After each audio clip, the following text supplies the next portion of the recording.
WWBF Bartow, Lakeland, Winter Haven.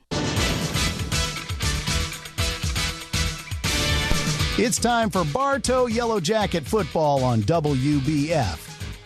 Tonight's game is sponsored by Kelly Buick GMC of Bartow. With high-quality vehicles and services, we look forward to living up to our reputation. Evolve Professional Landscape Management, offering full residential and commercial landscaping services. By Spath Jewelers of Bartow and Valrico, providing all your jewelry needs with sparkling customer service. Budget You Pull It of Bartow, the parts you need when you need them. By Ewing Blackwelder and Deuce Insurance, helping you protect what matters most. S.R. Wright and Company in Winter Haven, your certified public accountants. By Keith's Spray Service of Bartow, taking care of your lawn and garden for over 50 years. Citrus Air Conditioners of Bartow, such great care it must be Citrus Air. By Whidden McLean Funeral Home, our family serving yours with integrity and compassion since 1925. Beef O'Brady's Sports Pub in the Bartow Center South, good food, good sports. By the Vintage Warehouse of Bartow, your furniture and decoration heaven, located at the Public Shopping Center. Carla Meeks Real Estate, on your side from start to finish with experienced realtor services. And by Bartow Ford, we're different and we prove it. Now, let's head to the stadium and join our broadcast crew for Bartow Yellow Jacket football.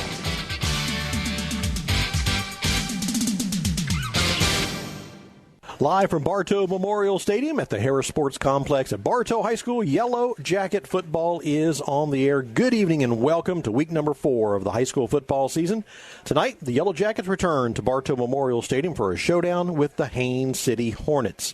Along with Bruce and Andy Edmond, Mike Ayers, I'm Jeff Thornburg. Thank you so much for joining us. Well, after winning their opener over Zephyr Hills Christian, the Hornets have dropped 2 straight to Lake Gibson and last week to Lake Mineola.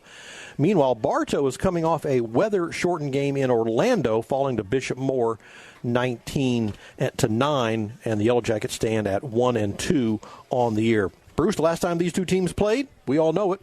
It was up in Haines City last year, with the Haines City Hornets winning 16-7 in what could only be said as less than ideal field conditions. Bruce, welcome to Friday Night Football. Thanks, Jeff. The field was wretched, to say the least. It was a horrible field. I mean, probably 40-50% of it was nothing but dirt, and it was tough to play in. But they both had to play, and so you take your lumps and you take your losses. But I also wanted to comment. We lost last week, but we had a lot of opportunities, and there were a few knucklehead mental mistakes, and that's what cost us the football game. And I think tonight, if we play that way tonight, I don't see how we're gonna lose. If we can play the way we play without the knucklehead mistakes,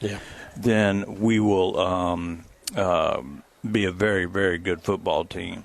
So I don't know how to segue to Mike when you're talking about knuckleheads. Well, I don't go there. No, I wouldn't either, but I was trying to figure out a decent way to change the subject before we checked in with Mike. Yeah, we got to give kudos to Tommy Wheeler, too, yes. and all the field and everything looks so good. So a big shout-out to Tommy Wheeler. And, Mike, you are on the field, and how are things looking down there? Man, I tell you guys, it's you talk about that field that we were on last year in Haines City, and I've seen better pastures in that field. I mean, it was terrible. I just can't even believe they would allow, 2 high school teams to play ball on that. But we're back at home tonight. This field's very well taken care of.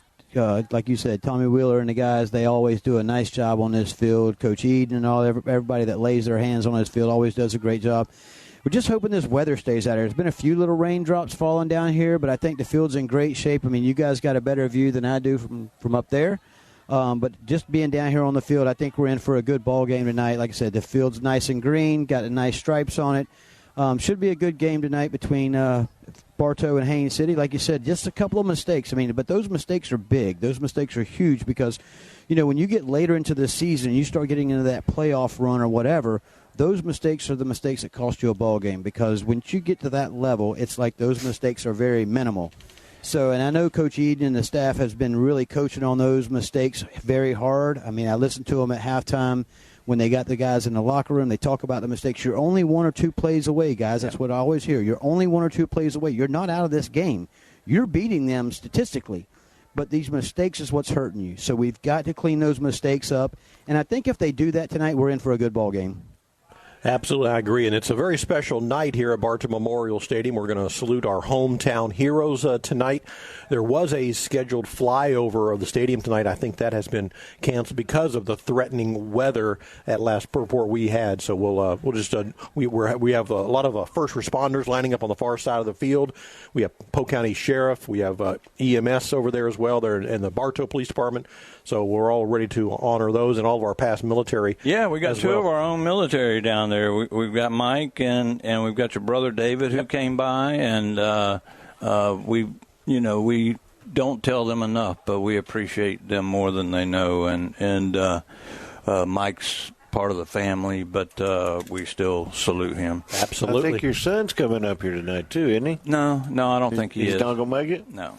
Guys, just to drop in on that, I think you guys may have a special guest coming to the box tonight to talk to you guys for a little bit. He messaged me earlier in the week. I don't know if he messaged you, maybe Bruce, but I told him, I said, please feel free to come by and stop by and see us or stop up in the booth and holler at you guys. So, former quarterback for Bartow High School right here, coming back to serve his own county. Oh, Lynn? Yep, Lynn may be coming back to see you guys tonight. Okay. We will definitely let him don the headsets and talk a little bit with Mr. Lynn Johnson. That'll be great. Well, let's see. We're getting close to kickoff here and the opening ceremony. Haines City's on the field. They're going through their warm-ups. Bartow's already done their warm-ups. They're back in the locker room getting suited up for tonight's ball game. But when we return, oh, my goodness, Stratton selections. Oh, fabulous. What an upheaval we had last week. We'll wrap that up and make our selections for week number 4. Everybody ready? Everybody ready? Wait. How we do last week? Stand by. I'll let you know. Okay. You're listening to Yellow Jacket Football on WBF. I'm Taft Long, Finance Manager here at Thunder Chrysler Dodge Jeep Ram in Bartow. At our state-of-the-art service center, our certified mechanics are ready to take care of all your service and repair needs with the most advanced auto technology. Come in or call us today. Thunder Chrysler Dodge Jeep Ram. Hi, I'm Carla Meeks, and I want to be your realtor. As your licensed broker, I'll see to all the details and look out for your interest. Give me a call at 863-604-9287. Remember, I am not just a realtor, but your realtor. Your Bartow Beef O'Brady's in the Bartow Center South is your headquarters for good food and good sports. With something for everyone on the menu, your Bartow Beefs is perfect for the family, an office lunch, or to feed the team after a big win. Beefs, where game time meets family time.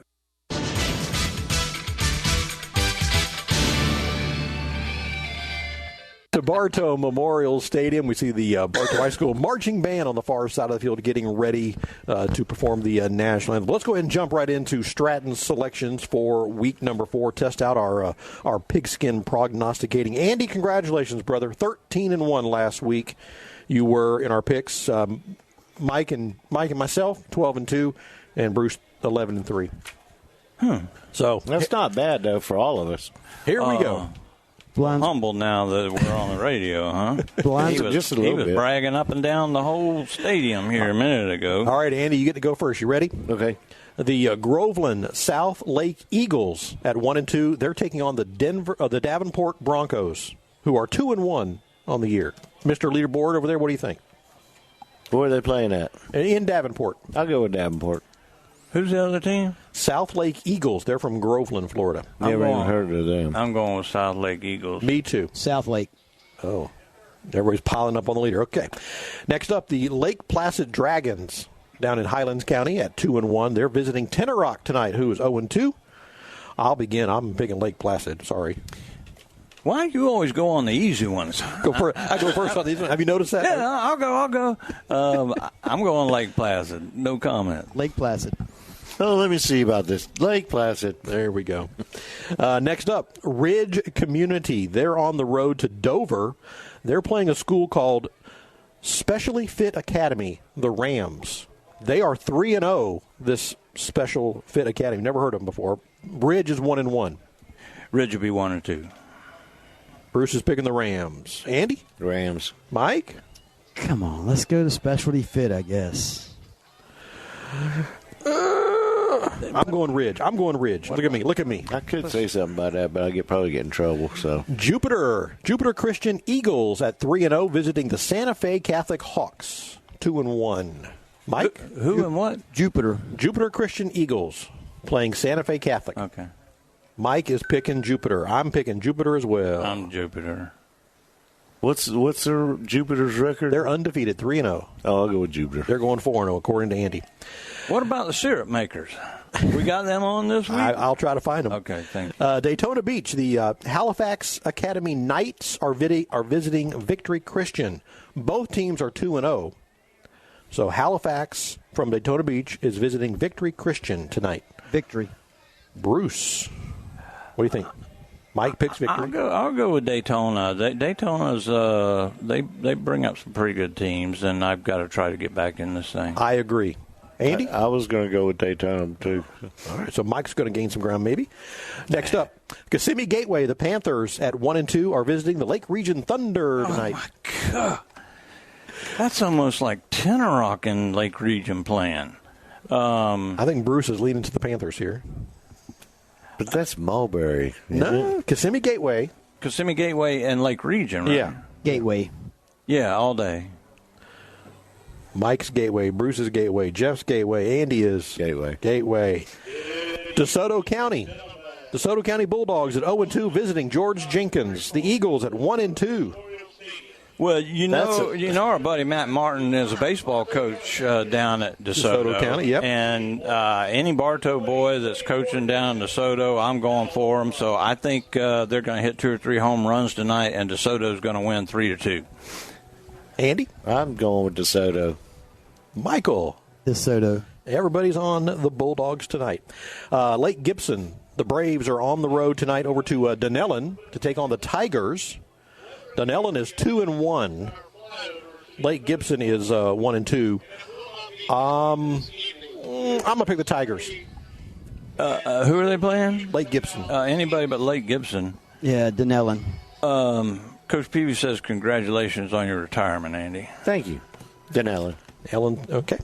Auburndale, the Bloodhounds are 1-1 on the year. They're in Kathleen tonight to take on the Red Devils, who are 0-3 after the long road trip to the Syrup Makers last week. Syrup Makers put it on, boy. They were sticky coming home.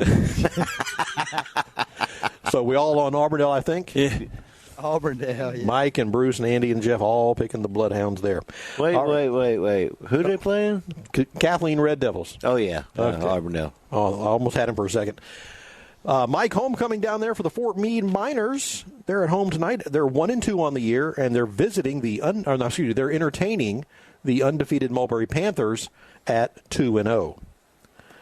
Man, I tell you, that's going to be a tough game. Believe it or not, I think Fort Meade's actually putting it together now. I mean, we heard about them going up to George Jenkins and putting it on George Jenkins up there. Mm-hmm. But will they have enough to put it on Mulberry? It's homecoming for Fort Meade this week, so They got a little more to play for. So I'm just going to go ahead and take a step out. I think Fort Meade's going to take that one home tonight. I'm a Mulberry fan. I've always been a Mulberry fan, and me and Charlie were on the same page, and it's Mulberry all the way. Bruce is picking the Mulberry Pan. What about you, Andy? All the way to going state. with Mulberry. I'm going with Fort Meade. Homecoming, come on. Big momentum. Next up, the Lakeland Christian Vikings at 2-0. They're in Frostproof tonight to take on the 2-1 Bulldogs. This is going to be another good game, Mike. Yes, it is. I had the opportunity to go down and watch Frostproof's JV squad when they played Fort Meade. They played some junior varsity and some varsity players. Frostproof's got a squad down there. I don't think they're going to be a slouch, so I think Lakeland Christian's going to have their hands full. But I think let's go with Frostproof. Mike is picking Frostproof. What do you think, Bruce? Well, I think Danny Williams has Lakeland Christian back on track. Danny and Big John O'Neill and Coach Barry, Coach Ruiz, all the guys, all the Bartow guys are running that show, and I'm Lakeland Christian all the way. I am as well. I'm going with Frostproof. Andy's picking Frostproof. Okay. 2 more to go. The Lake Wales Highlanders, 3-0. They're down in Highlands County to take on the 2-1 Sebring Blue Streaks. And we're going to pause for that. Hold on for that just a second. And Mike, use your microphone. 2,977 people and injured thousands at the World Trade Center, the Pentagon, and in Somerset County, Pennsylvania. 2 days ago was the 23rd anniversary of this horrific attack on our country. These events were a national tragedy in every sense of the word, but it was also a moment for the nation to see the heroic efforts of our first responders, and later a reminder of the strength of the greatest military in the world. Tonight we acknowledge these hometown heroes and say thank you to them for their service. We have multiple agencies on hand and numerous veterans here as well. Please give them all a big hand.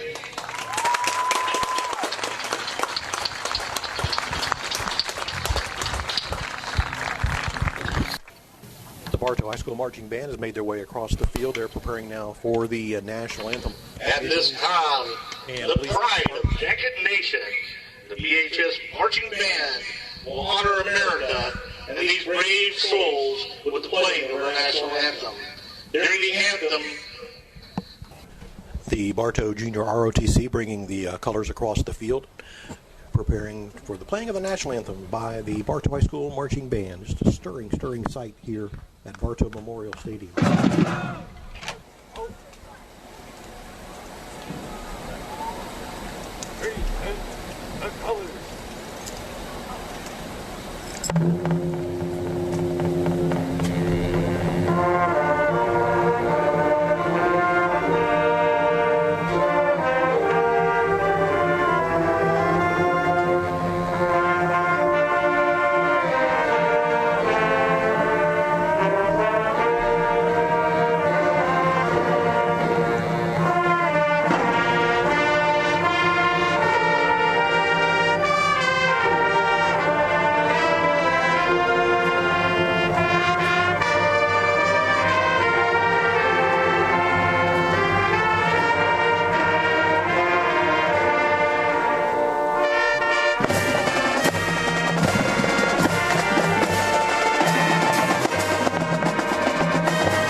Fabulous job by the band tonight. Very nice indeed. And of course, seeing the first responders and military veterans.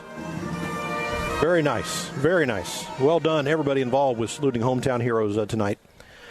A couple more picks, and we're going to get right to our coach's comments. Okay. Lake Wales at Sebring tonight. Lake Wales. Lake Wales. Lake Wales. Everybody riding the Highland. And one more, the Winter Haven Blue Devils. They're home to take on the Lakeland Dreadnoughts. Lakeland last week won by a point in overtime over Lake Mary. Wow. There'll be a running clock by halftime. Yep. Everybody's picking Lakeland, I assume? Lakeland. Yes, sir. So there you go. That is Stratton Selections for another week. Hope you picked along with us. And when we come back, our pregame comments with Yellow Jacket head coach Tyler Eden. That's coming up next. You're listening to Yellow Jacket Football on WBF.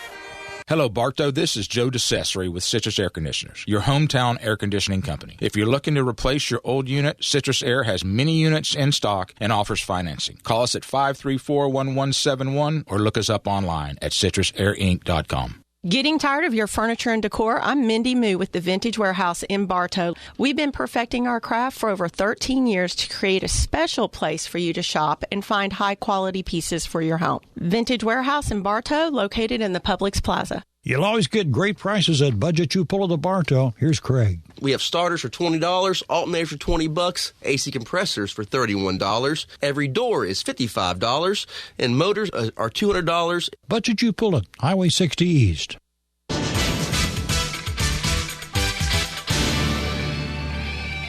Well, Coach, getting ready for tonight's game with the Hornets, but let's take a quick at last week's Hornets up in Bishop Moore.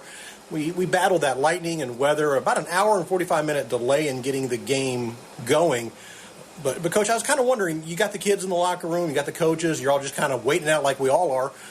What do you as coaches do to kind of keep the boys focused and engaged during a delay like that? Yeah, there's only so much you can do. I mean, you try to keep them focused. You try to just really keep them off their feet and really hydrate them.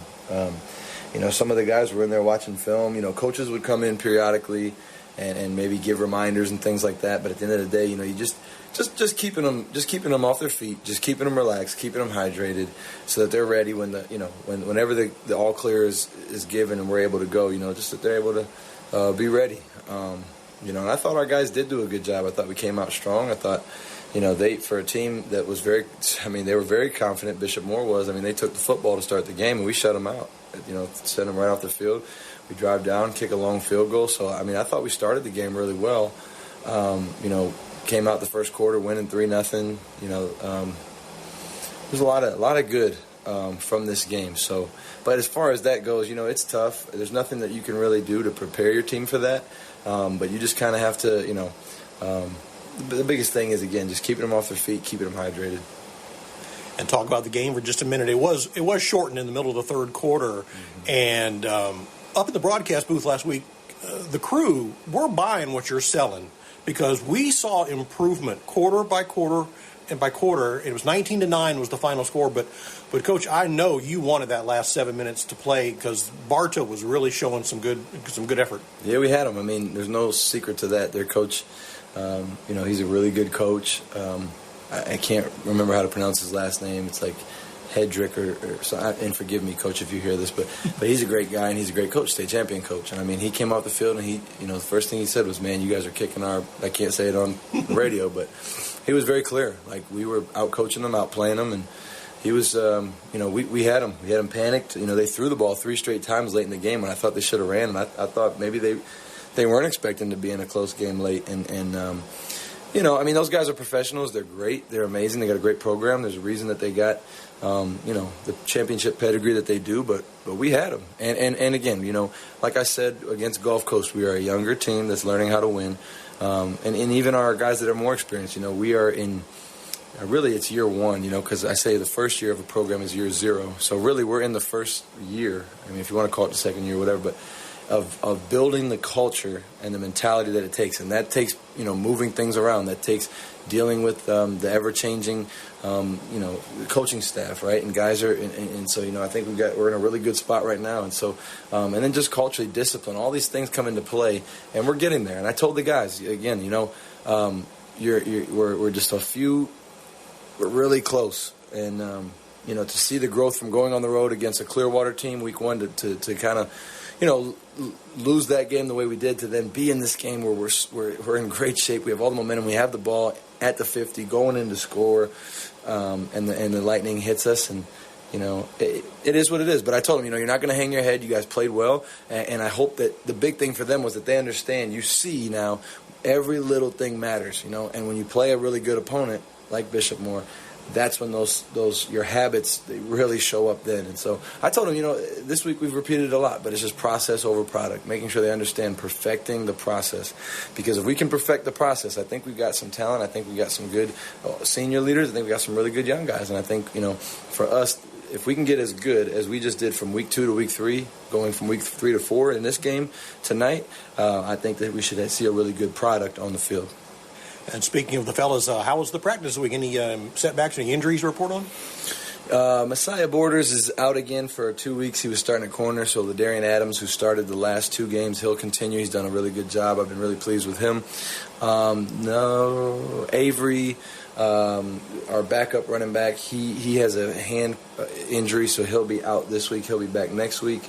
But other than that, nothing major or anything that we have going on. And as far as practice goes, I thought, again, it's been another really good week of practice. The defense has been doing a great job of just prepping. Haines City does some things that obviously gave us some trouble last year. They try to play ball control and keep away and do some unbalanced things and run the ball. And, I thought that Grady Morrell, our defensive coordinator, has done a really good job this week. I thought offensively, They do play the Georgia mint front, which is 2 double 4 eyes, a head up nose, and it's like a 4 to 5 man front, and it's a tough front. It's what the Georgia Bulldogs play, and they got some good athletes up front.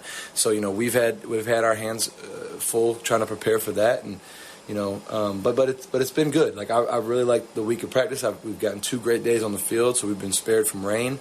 And like I said, I think their minds are as good as they've ever been since I've been here. Well, a year ago, Bartow went to Haines City, and I believe that last year at Haines City was Blake Johnson's first game with the Yellow Jackets as a transfer. So this is his second shot now at Haines City, and Blake has just grown so much and has developed so much under your plan.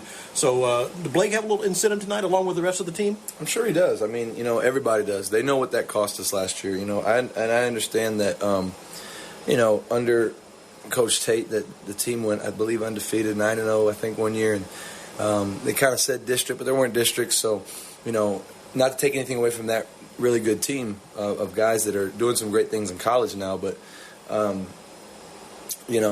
we haven't had a legitimate district title since 1997. And so we know that game cost us the first opportunity to add to a banner since, I think, the regional final in 2007. So that's a really long time, 17 years maybe or more. I don't know off the top of my head. But either way, we understand that we had an opportunity to write our names in the history books and in the legacy of Bartow football, and we kind of feel like they stole it from us, and we let them do it. It wasn't that they stole it. We let them do it, and so at the end of the day, how much that plays into how our guys play, I don't know. I don't think so. I think that we've got them in a point now where they just want to perfect the process so that we can get the product we all desire, which is of course winning outcomes, and that comes from winning habits, which is part of the process. So I'm sure as far as Blake goes, he's done a good job. I think he had the most passing yards he's had with us in a regular season game so far. Really pleased with his progression under myself, and then Coach Chai is doing a great job with them. And and that's another thing. I think the more continuity we get, just like we talked about last week, the receivers and the quarterback and the running back and the offense, it takes time. And so to watch them take such massive strides this early in the season is really exciting, and it gets you excited for, man, what could this offense be when we get continuing down the road here. Your college pick last week did all right. I'll let you brag a little bit. Texas defeated Michigan. If you want to smile for the camera. It couldn't have happened to a better bunch. There you go. So I found another game for you this week to pick, and I was trying to find something a little off the chart. I did find a top 25 matchup. Boston College is visiting the Missouri Tigers. Wow. So Boston College ranked 24th. Missouri's ranked 6th in Missouri. What do you think about that one? Well, I'll tell you what. Sometimes you get a game like this. It's early in the season. By the way, they're both 2-0. They both are. So I mean, you get it. You get a team early in the season, like Missouri. Maybe people think that they're overhyped. Boston College coming in with a chip on their shoulder, and sometimes that team can upset them. Well, not in this one. No. Missouri Tigers, under their coach, he's a great coach. They got a great culture, a great system. They're going to roll, and I think they roll them by 17. Thank you, Coach. Appreciate your time, as always. Absolutely. Go Jackets. Kickoff is coming up next. You're listening to Yellow Jacket Football on WBF.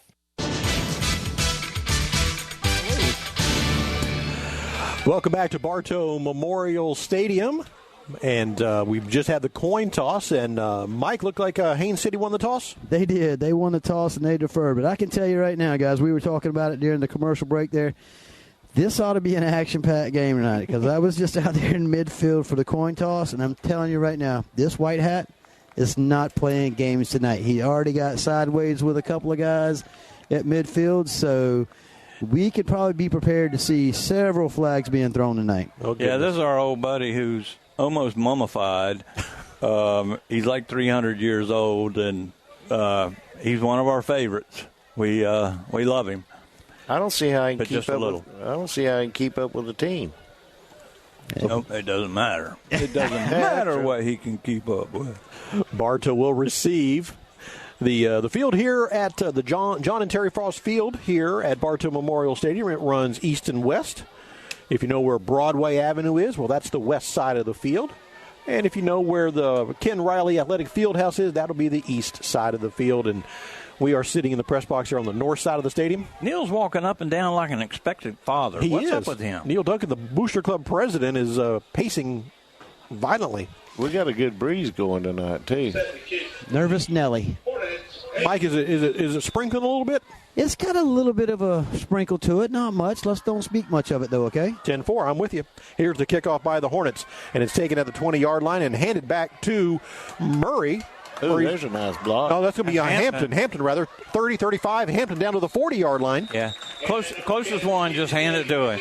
And he did a good job. Hampton comes all the way over to the near side over here and gets about 20-25 yards on the return and gives us great field position.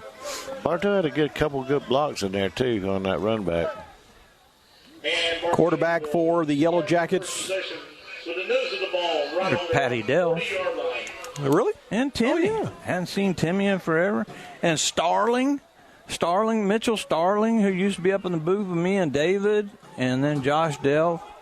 Got the whole Dell family there, and Starling. Got the grandchild, too.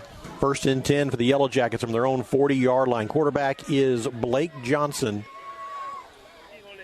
Yeah, Timmy, he's whipped like me. He had boys, and now he's got granddaughters. Here's the snap. Handoff, and it's to Avis Brown Jr. He's going to be caught at the line of scrimmage for no gain. Yeah, a huge hit came up from the safety. They had him kind of gobbled up, and the safety just kind of cleaned the pile out. Going to be 2nd and 10 for the Yellow Jackets. We are just underway here at Bartow Memorial Stadium. The Haines City Hornets in town to take on the Yellow Jackets. Johnson looks to the sideline for the play call. Goes in 2 receivers to the near side, a single receiver on the far side. Johnson in the shotgun, calls for the ball. He'll take it, turn, and give it to Brown again. Brown tippy toes. He's got some daylight now. Brown's across midfield, and a nice run by Brown. He'll pick up about 16 yards. Yeah, really good job that time as he was able to break a tackle early and then busted up the field. Got some really good positive yardage, and they caught Mulberry in man coverage, and that kills you unless you got that safety help. Haines City. 1st and 10 for the Yellow Jackets at the Haines City 44-yard line. Johnson again calls for the ball. Now he wants to throw. Fades it to the end zone. Got a wide open Corey Butler. That happens every time. I mean, Butler made, 10 catches last week?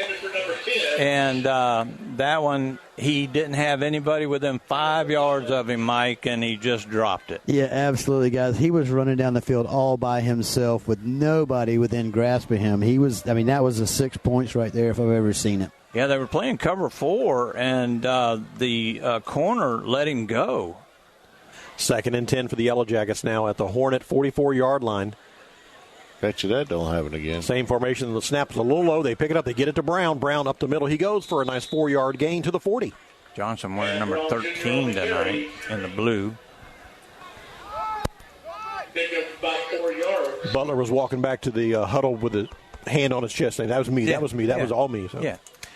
3rd and 6 here for the Yellow Jackets at the Hornet 40-yard line. Johnson again in the shotgun. Haines City looks like they're going to try to bring some pressure. They back out of it. How they reset the offense. Play. Yep. Twins left, twins right. Brown in the backfield with the quarterback, Johnson. Here comes Haines City with the pressure. Johnson dumps it out, and Brown dropped it. Yeah, that's a situation where it's hard to do, but you cannot stop the running back. You need to be able to lead him on that little toss out into the flat, and he made Brown turn around and stop to catch the ball, and that allowed the linebacker to come up and just crush him. It's going to put the Yellow Jackets in a punting situation here. Well, we've seen them do some fakes and stuff, but I'm in agreement with this. Don't give them a short field this early in the game. And they're missing somebody. Sebastian Brock is set up in punt formation, ready to kick on a 4th and 6 play. Boy, he proved he was a kicker last week. 45-yard field goal. Sure did. Against Bishop Moore. All right, the 4th down play. Here's the snap. It's a good one. And the kick is away. That's a really nice one. That one should stop. It's going to bounce right about the 10-yard line. The Jackets surround it, and they let it go to the 8. Excellent kick. Excellent job. Big number 33, Sebastian Brock, with a nice kick. It's going to pin the Hornets deep in their side of the field. Gives us our first opportunity to look at the Hornets tonight. Yeah, that kick last week is definitely going on the highlight reel. No score in the ball game. We're just underway here. 10 minutes left in the first quarter. And this is Haines City's first possession of the night. Mike, look, they're going to mark that right about the 9-yard line. 1st and 10 for the Hornets. Yes, sir, absolutely. In the shotgun, here's the quarterback. He's going to hand off, and that's going to be number 10. Tries to bounce it around side. And Jerry Rambert, the ball carrier, he's going to actually lose one, Bruce. Yeah, and it looked like Murray was one of the first ones in on that play, so they had the safety playing up tight. It's going to be 2nd and 11 here for the Hornets. Quarterback wears number 13. And Mike, from our vantage point, he looks like a small little fella. Yeah, he's not very big. It's They have him listed as a freshman. Here's the snap, handoff, and again, number 10, Rambert, he's around the corner. He's got a nice run of about 7. That time it was just they got a big offensive line like they did last year, and they just trap on the defensive end and allow him to get some air outside. We don't have our drone up tonight. Yeah, I don't know what's up with that. Number 13 for the Hornets, the quarterback, and they have him listed here as a freshman, Nemo Salab. 3rd and 3, and again, another handoff. Great this job. time the Jackets are there to smother it. Yeah, he lost maybe a yard on that one, guys. Yeah, that was number 2, Isaac Jackson. It's going to be 4th down, and that's going to force Haines City to punt. Really good job by the Jackets. You know, he's a freshman, he's a little guy, but don't know how much throwing he's going to do. It looks like Haines City's just a power team. And that will bring on the Haines City fest now. So back to kick for the Hornets is Quentin Hurst. Standing back at his 5. He's got the ball, and he kicks away. Ooh, a low line drive kick. Takes a big Haines City bounce. Picked up at the 50-yard line by Murray. Murray tries to spin away, and he's thrown backwards. Yeah, normally you don't like to see kids do that, but it was coming up like a real soft potato, so Murray did grab it. That kept it from going another 10 yards. Yeah, that ball was rolling, so... 1st and 10 for the Yellow Jackets at their own 45-yard line. No score in the ball game. You know, hot nights call for cool times. Beat the heat with Zest Bar and Grill this summer, whether it's lunch specials or dinner favorites. They specialize in fresh. The bar is always open till 9 with innovative cocktails and happy hour on Saturdays from 11 to 4. I stand corrected. The drone is out there over there. See it down there? 1st and 10. Handoff. It's going to be Brown again. Brown hits that line, and he'll gain about 2 on the play.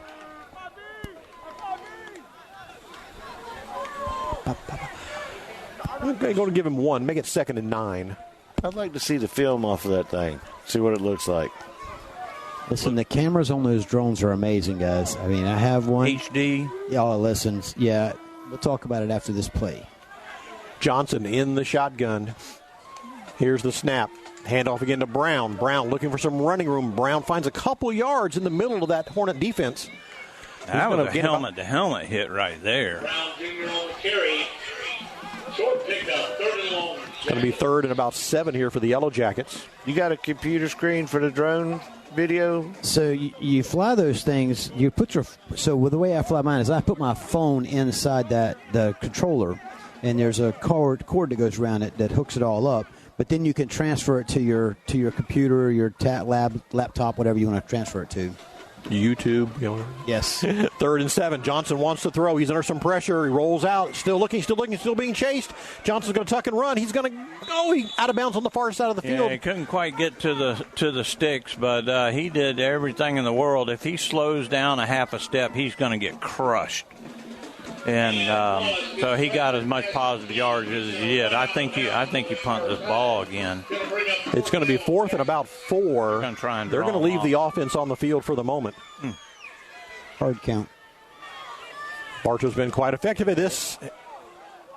They almost jumped. They did. Yeah, they've watched a lot of film, guys.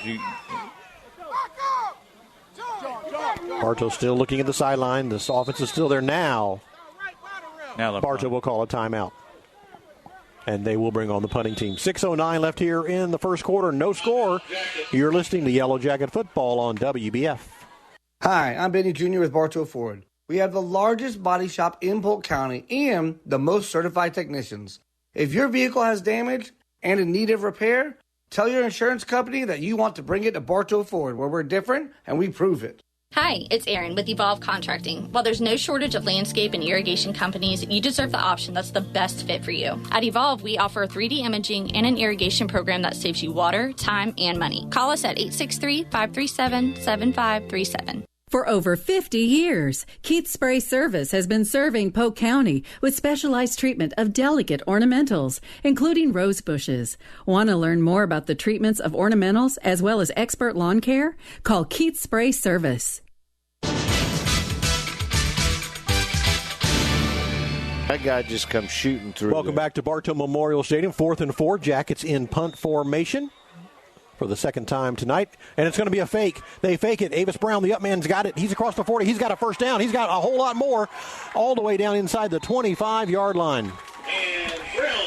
And that's something that Bartow's been very, very persistent doing this year. They getting those fourth and shorts. You know, we saw it last week against Bishop Moore. You know, they just run out and they just throw a little pass for that first down. So that's something that Coach Eden's really put a lot of emphasis on this year. You got those guys that are gunslingers, man. They're willing to take that chance, and we applaud him for it. We like the way he does the hard counts and gets the offsides and things like that. He's not scared to use these trick plays and stuff like that either. He's a good coach. Water break. Timeout for the mandatory water break. Gives us a chance to see if we can find a scoreboard update, see what's going on around the Polk County teams playing tonight. And a lot of zeros on my scoreboard. What about your team, Bruce? I got to find the syrup makers. Syrup makers. I don't know, but they ought to be immediately on. They should be the first thing that pops up on the phone. Syrup makers and the Choctaws. There we go. Buddy. We are looking. Hope you can join us tomorrow. A little NASCAR Xfinity Series racing from Watkins Glen International. Probably my favorite road course. Yeah.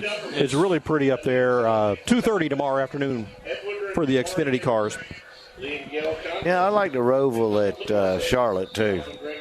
And then Sunday, 2 o'clock for the Cup Series. Big boys. 1st and 10 for the Yellow Jackets. Following the water break, hand off to Brown again. This time Brown is gobbled up in the backfield for no gain. He might lose a couple. Yeah, the linebackers are just coming. They're just coming right through, blowing the gaps. They're reading that right away and coming. They're in field goal range. Well, the syrup makers are playing the Hornets tonight. The Cook Hornets, and they're 0-0. Oh, Cook Hornets. Cook Hornets? From Adele, Georgia. Okay. Cook Hornets. Man, there's teams going everywhere. 2nd and 12 here for the Yellow Jackets. Johnson wants to throw. Now he's under some pressure. Rolls to his right, looking downfield, and he'll just throw it away. But he didn't. He threw it inbounds. And it's intercepted by the Hornets. It's just like... I saw that last night from Tua. Tugalova did last night. And there's a flag, guys. There's a flag. Johnson was trying to throw it out of bounds, and it did not get all the way out of bounds, and the Hornet player picked it off, and now that person is down on the field who intercepted the ball. Yeah, and Eden is really hot with our quarterback right now because he, you throw that ball 30 yards out of bounds. You don't throw it in. I'm sure the next one will end up in the stands after the. So on the turnover, it'll be 1st and 10 for the Haines City Hornets after we investigate the flag. Yeah, and this is the stuff that we talked about that'll just kill you, Mike.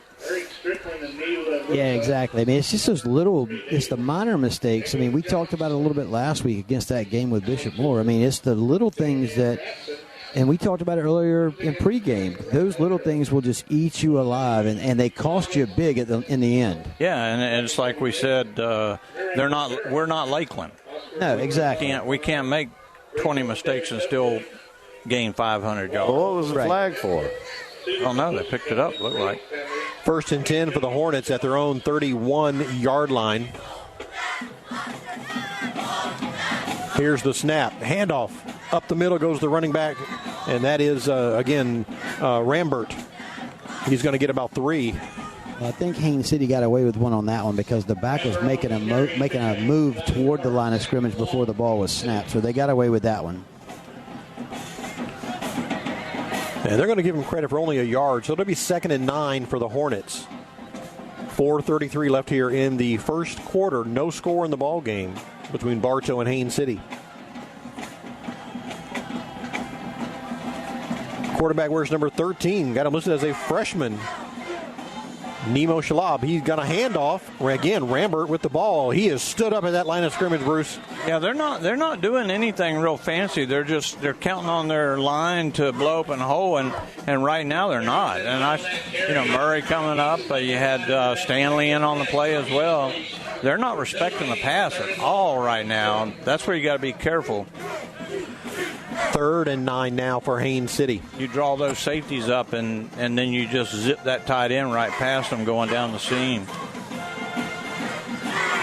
Haines City will send 2 wide receivers on the far side of the field. Schlab standing in the backfield in the shotgun formation. Here's the snap. Now he might want to throw. He does. Ooh. Slings it downfield. It's going to go over everybody's head as he was under some pressure. Yeah, he got walloped, and that was Murray coming on the blitz. Number 3. Yeah, he just came totally unblocked and made a beeline for him. So that'll be 4th down, and Haines City will be forced to punt again. Ladies and gentlemen, how about that jacket defense? Murray will drop back to receive the kick from Hurst. 2:23 left here in the first quarter. No score in the ball game. Glad we got the band with us this week.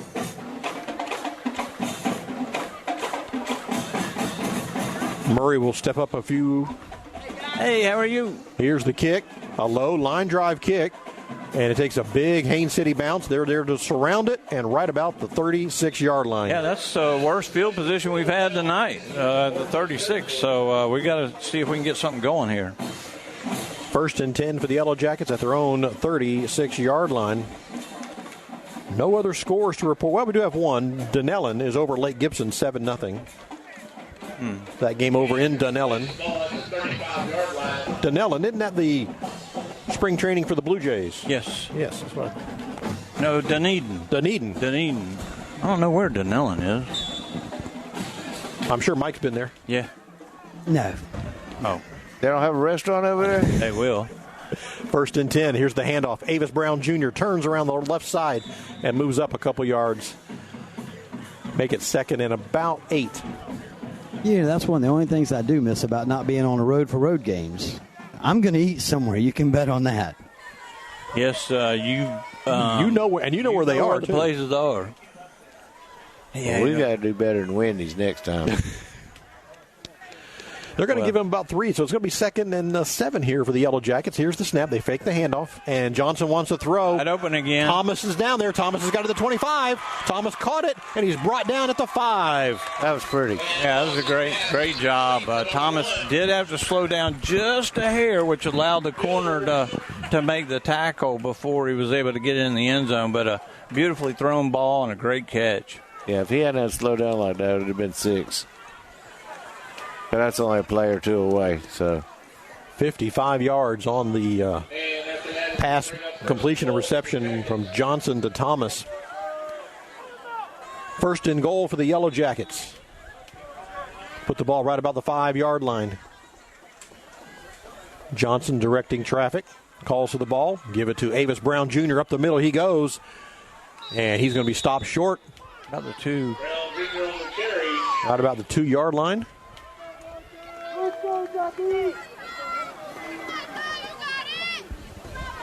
Mike, you got a lot of dignitaries down there on the sidelines, don't you? There's a lot of folks down here on the sideline, guys. I think we were talking about that before, about how many people are actually down here. Well, you've made it a party atmosphere is what you've done, Mike. Stop it. People just love being. Timeout called by the Hornets on a big 2nd and goal play here for the Yellow Jackets. There's no score. 2 minutes left in the first quarter. You're listening to Yellow Jacket Football on WBF. You can win a brand new truck from Kelly Buick GMC and help us support our schools. This is Brandon Wondro urging you to sign up and help raise money for our school kids and projects. It's the annual $20 truck at Kelly Buick GMC in Bartow. When looking for insurance coverage, consider the Ewing Black Welder and Deuce Agency with offices in downtown Bartow. Ewing Black Welder and Deuce Insurance with a wide range of insurance products to meet your every need. Becky Maslak, your local office manager. In today's complicated financial world, it's nice to know that Steve Wright & Company is there, helping you utilize your resources more effectively as you work toward your financial goals, from tax returns to retirement plans and all the stops in between. Rely on Steve Wright & Company on Avenue H in Winter Haven.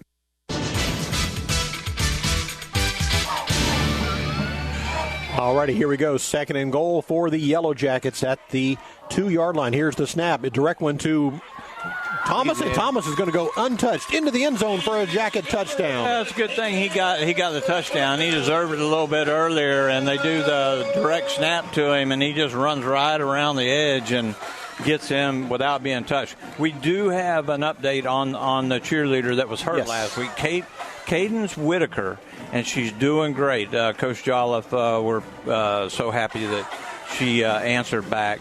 She's taking it easy and recovering well. So we hope Cadence gets well soon and gets back out here with all of us. We miss her. Absolutely. And Coach Peavy wants to know what the score between Bowling Green and Homeland is. He's on fire tonight. He is. Also, to remind you that I assume there might be still some spots open for the cheer clinic. That's tomorrow. Yeah. You need to text bartowcheer@gmail.com. Sebastian Brock, the kick is up, and it is good. And I think you can probably just walk up and sign up. I don't think they're going to turn away anybody. Right. And so the cheer clinic is tomorrow. It'll be next week when they have all the little girls out here. 20th, yeah. That'll be good. All the participants in the cheer clinic will be cheering with the varsity cheerleaders at the game next Friday night here against Auburndale. So if you want to check out the cheer clinic, it is tomorrow here in Bartow. And then we want to mention the Chase for the State, December 21st. Over 100 teams competing here at Bartow High School, cheerleading teams. So come by and check that out. It's going to be a lot of fun. All right. So a 2-yard touchdown run by Thomas. The extra point is good by Brock, and Bartow leads 7-0 over Haines City, following the big 55-yard pass completion to Thomas. So Bartow on the board first. Guys, I know we always talk about these Bartow cheerleaders and cheerleaders around the county for that matter, but if you've never had the opportunity to come down and watch these girls and guys compete at that level, it's something to see, because they'll bring in teams from all around for this competition, and it's just amazing to watch sometimes. Yeah, Mike, they're literally our team is the best in the world, and there's no exaggeration, and boy, you're in for a treat. Well, they definitely got the trophies to prove it. Here's the kick. Rings. Here's the kickoff by Brock, taken down at the 13-yard line, trying to run across the field, and he's going to get bottled up. Now he breaks free. Nope. Yellow Jackets are there to swarm him just shy of the 20-yard line. Yeah, a lot of whiffs on the run back. Butler missed him and ended up on his keister, but able to corral him inside the 20. Bruce, I usually do my coach's interview on Thursdays, and I came out Thursday, and I got to meet the gentleman who's now wearing number 98, the freshman, Carmelo Harden. Did he know the significance of that number? He did, and he respects that number, and he's working very hard to coach. Even emphasize he's working very hard to live up to all those expectations that number represents. A fine young man as a freshman. Yeah, we look forward to having him 4 years. Oh, he bobbled it. The ball's on the ground. And that's recovered by Bartow, who's in the end zone. Incomplete pass. He shuttled that forward. Was that 98 that got it? And number 88. 88. Who's 98? No, wait a minute, guys. I think he said 88, but I think that's have 98. No, that is 98. That is 98. We 98 were just did talking get it. about that. Yep. And Coach Eden just does the chest bump with him and went flying about 4 yards. Coach lost that. Whose number was that? Was that one of your boys or something? Yeah, that's the freshman who took over for Bird. Oh, I thought you were talking about Jack or Justin. No. But that's the way the announcer's jinx supposed to work. Exactly. Yeah, he just kind of shuttled that ball forward, and he was standing there, and he just picked that thing right out of the air and took it to the house. If that was college or pro, they would be reviewing it, and you would see it was a pass. Sebastian Brock, the extra point, no good.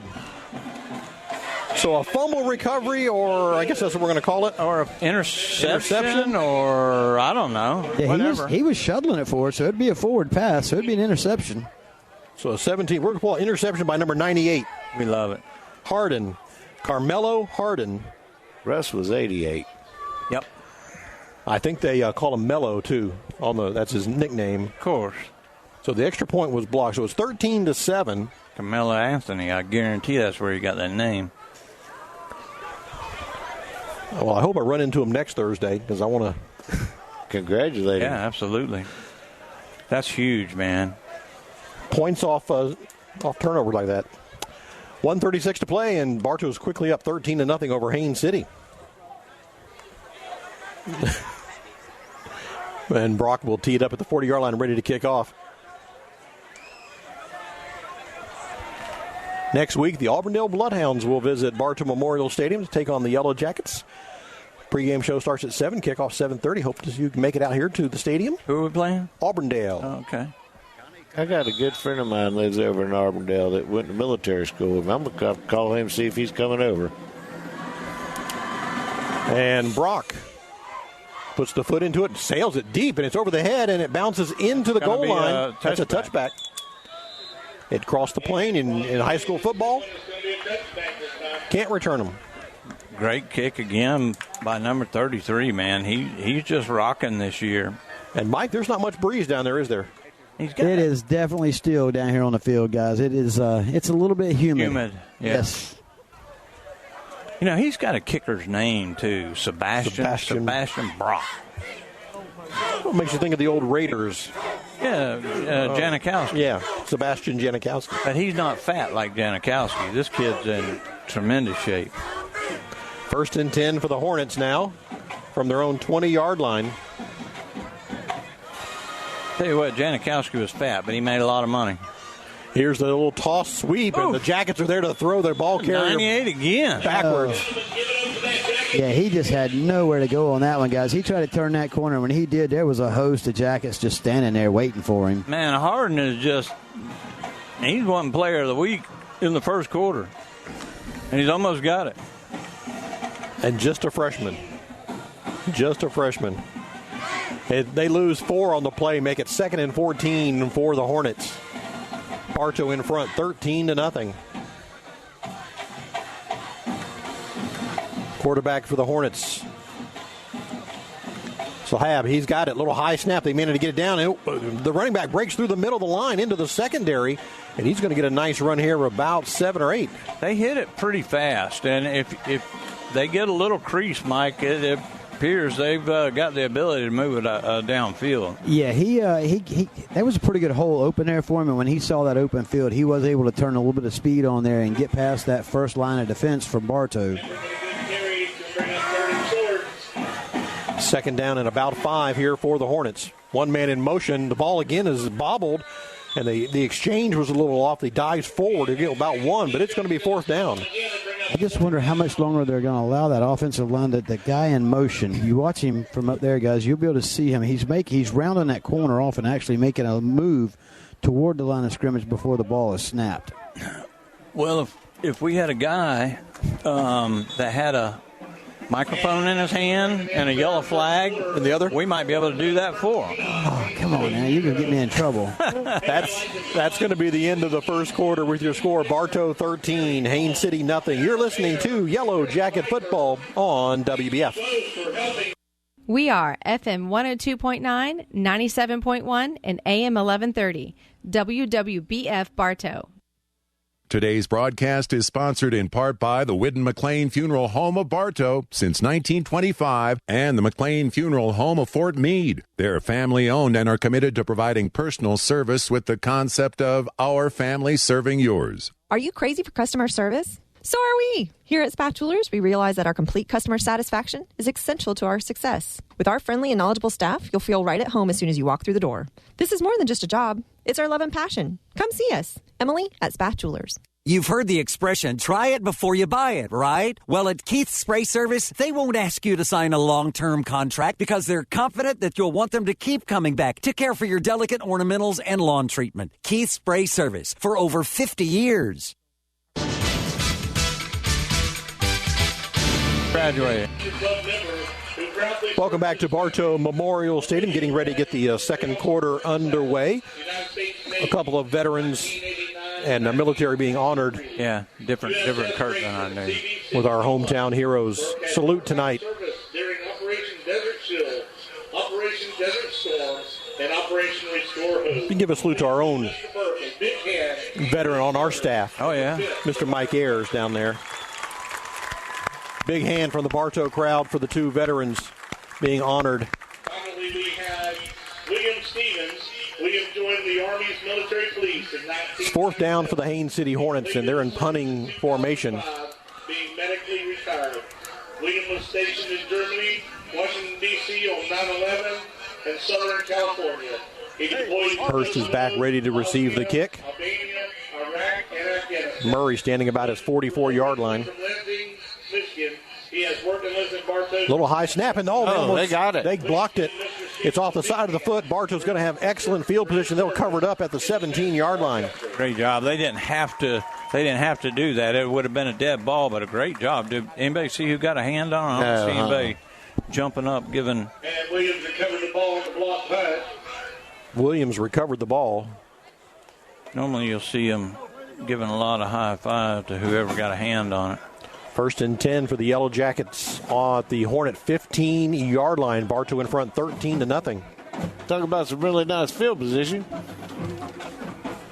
We'll take what we can get. I'd like to blow these guys out. On a decent field. Blake Johnson brings his offense to the line of scrimmage. Here's the snap. And it's going to be a handoff. It looks like Brown again. Brown Jr. gets close to about the 11-yard line. We're to be second down. Yeah, he drove forward and picks up about 4 yards, 3 to 4 yards there. Oh, we got a new quarterback coming in. Brown Jr. on the carry. This must be going to be a Wildcat type thing. Jacoby Terry wears number 16. He's got on a pair of gloves, though. Quarterbacks normally don't wear gloves. Timeout on the field. Official timeout as a player down. Guys, real quick, if you don't mind, I got to give a couple of shout-outs to some folks that I work with tonight. So some of the guys that I work with, we're scattered out all over the U.S. So I have a couple of guys in Louisiana, Maurice Ford, and a couple of guys out there. I've got guys out in Texas, Travis Blassingame, they're out in Texas, so I've turned them onto this app to listen to this high school football game. And then we have some hometown folks that live out by us that didn't know that we did the radio broadcast for Bartow, and so George and Sarah Torres that live out by us, they're listening to us tonight. So I want to thank you guys for tuning in and listening to us tonight. Thanks a lot for the text, and thanks a lot for the support. You got it. Thank you. Glad you're with us. What about that little filly out in Texas? We think we can get her to listen? No comment. Hey, Mike, I got a scoreboard update. You want to do that? Go ahead with it, Jeff. Go ahead. Victory Christian 27, Halifax Academy nothing. Wait a minute. Whoa. Wait a minute. Wait just a minute. What'd you say that was again, Jeff? Victory Christian 27, Halifax Academy nothing. Well, who all jumped on the Daytona bandwagon? I did. That's what I thought. I knew there was something with that. All right. How about this one? Lakeland Christian 7, Frostproof nothing. Who jumped on that bandwagon? And the Lakeland Dreadnoughts 14, Winter Haven nothing in the first quarter there. That's going to be a running. There's a big difference between 27 and 7. Well, we are on each other tonight, aren't we? Yeah. I don't know. 11:25 left here in the first half. It is Bartow 13 and Haines City nothing. There's a timeout for an injury on the field. There's a Haines City player who is down right about the 5-yard line, and trainers and medical staff are around him. Now he's on his feet. Well, notice Mr. 13-1 hadn't said anything. No, he won't. He won't say anything. You mean recently retired? Yeah, the recently retired 13-1 guy. One guy? Right. Yeah. Hey, everybody has a bad day every now and then. All righty, here we go. It's going to be second down and about 5 for the Yellow Jackets. The Hornet player walks off onto the field under his own power. Okay, second, we'll call it 6 now. 2nd and 6 here for the Yellow Jackets. The quarterback is Thomas. Thomas takes the direct snap, and he wants to bust it to the outside, but Haines City's all over that. Oh, there's a face mask in there. Spinning him and spinning him and spinning him. Guys. Boy, and the coach is where was the whistle? He was thrown 15 yards backwards and no whistle. They should have blown that whistle about the 20-yard line where he got hit, and he ends up all the way back at the 40. And they're going to get Bartow on a face mask, or Haines City rather, on a face mask. I told you there was a face mask in there. But there's no need to do that to the ball carrier. That's automatic first down too if it's personal foul, but That's the first flag of the evening. well, it's the first one that's going to be accepted. 11 minutes here, and the ball game stops the clock. See what they decide here. Don't get these geezers rolling. It is a personal foul, face mask against Haines City. That'd be a first down. Foul, face mask against Haines City. Hey, Bruce, can you look out the press box here? See right above us, the little thing with the lights on it? Yeah. With a little. Oh, that's a TV thing? Actually, no, it's not a TV thing. I asked the coach about that the other day. And what that is that's the device that allows those iPads and stuff that you have in the NFL where you see play. Yeah. The high schools are getting those now. Really? Yep. 1st and 5, handoff to Brown, and Brown is in for the touchdown. Brown went right and just put his head down and drove for the touchdown. Yeah, Brown worked really hard. I mean, he was getting kind of pinballed in and out, and still kept his feet moving towards the end zone and able to get right across the line. Good job by Bartow. 10:47 left here in the first half, and Bartow's into the end zone again. 19-0 now is the score. Sebastian Brock on to attempt the extra point.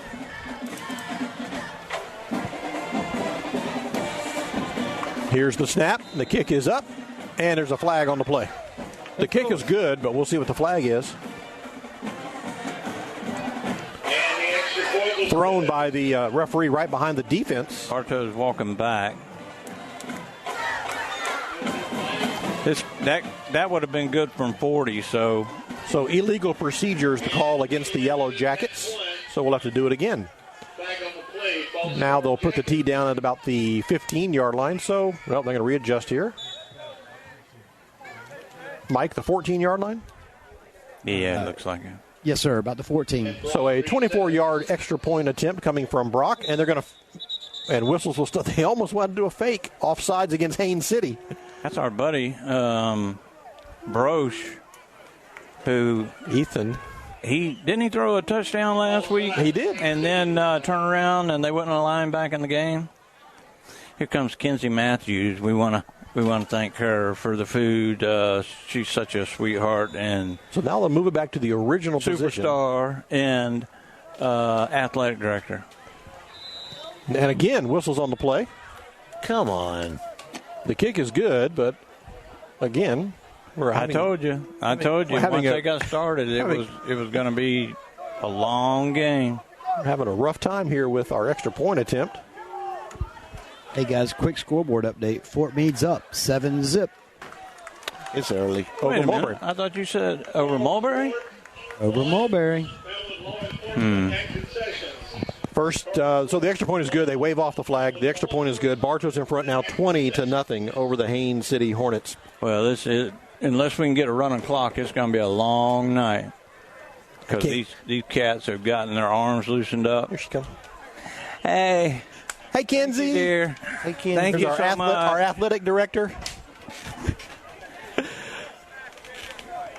She gets A+, yeah, our athletic director. She was going 900 miles an hour before the game, too, all over the place, and she just loves her job. When she was on the radio with me, she said, family, God, and being athletic director. Goes by the name of Kenzie Matthews now. Yeah, I did say Did you Matthews? I'm sorry. Yeah. Now, if I throw a green in there, that's just habit. That's habit. But I do know she's a Matthews now. And a mother. We appreciate everything she does for the program, and she's like Bruce said, she just loves her job. All right, and Bartow ready to kick off now. Got a lock for that thing, though. The refrigerator? Yeah. Brock has it all teed up, ready to send it downfield. Yellow Jackets in front, 20-0. Here's the kick.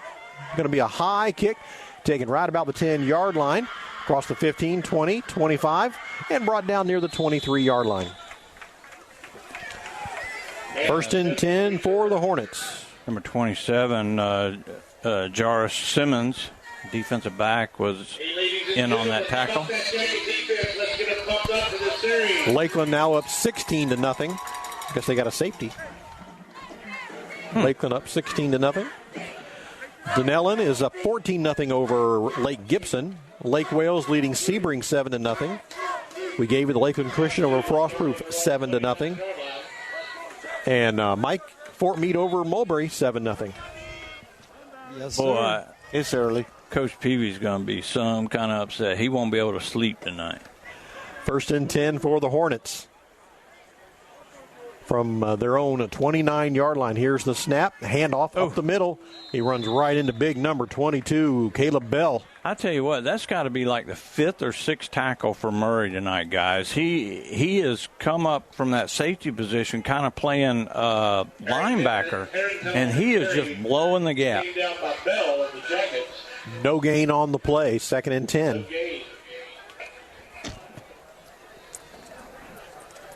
Has turned into kind of a muggy night here at Baltimore. We'll take it.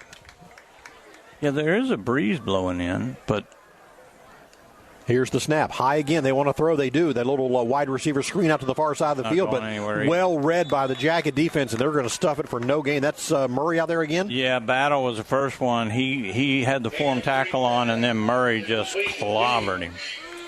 I thought he was going to lose a yard or two on that one. I think Murray's getting a lot of paybacks tonight for all the hits he takes when he's returning a ball. 3rd and 9 for the Hornets. Clock runs at 9.5 minutes left here in the first half. Bartow in front, 20-0. He's actually playing linebacker tonight, guys. You give me speed on that weak side, and I will eat you alive. Murray creeping up. Murray's going to blitz, and he runs away from it. Try to turn the corner, and the Jackets are going to be there to bring him down. No gain on the play. That was Stanley that time, yeah.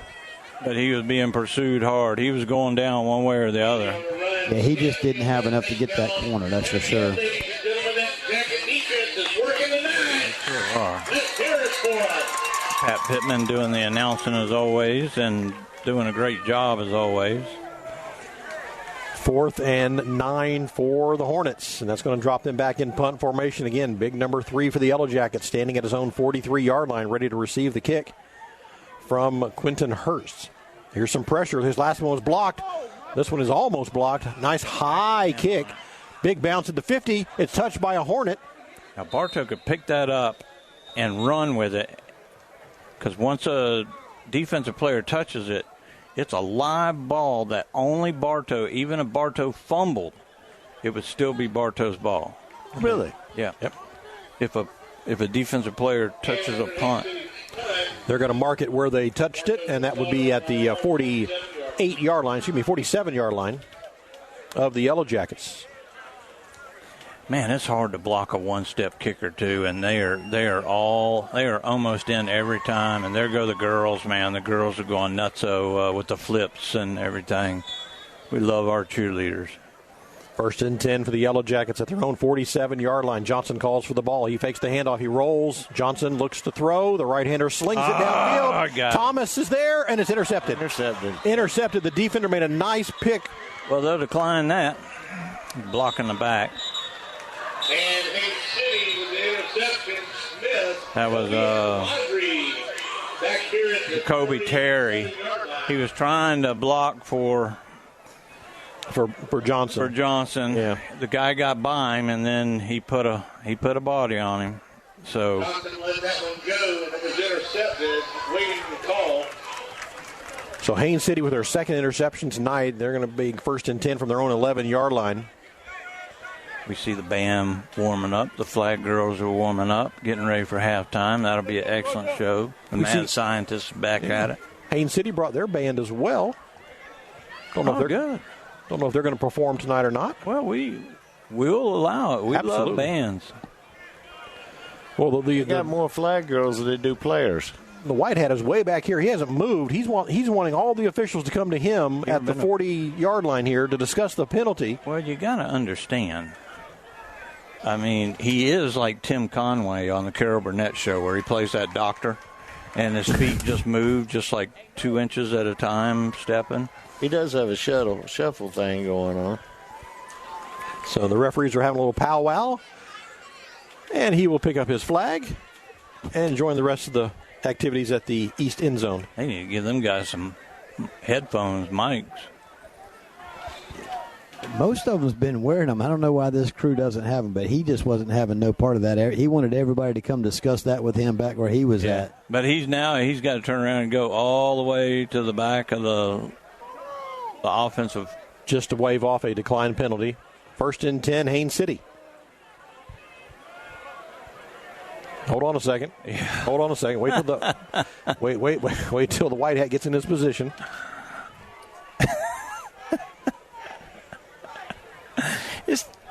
You've watched Tim Conway on the Carol Burnett show. That is a fair analogy. What I just saw. I agree giving me the eye right now. Here's the snap. Oh, Murray with a blitz. Murray shot that off the left side of the formation and just blew up the. They're sending him every time, guys. He's playing that weak side linebacker, and he is coming every time. I think he wants a safety. They're going to lose about 3. It'll be second down and 13 for the Hornets. Ball now, Mike, on the 8-yard line. Yes, sir. Yes, sir. Whew. Yeah, that Bartow defense is just being stingy right now. Murray again faking the pressure. We see the big number 3 here on the left side. Here he comes again. And Murray, they get the ball away quick on a wide receiver flat pattern. But again, nice tackle on the far side. Yeah, that had to be Hampton. No gain on the play. Hampton's normally the corner. Yep, Hampton. Number 6, Hampton. Gobbled him up.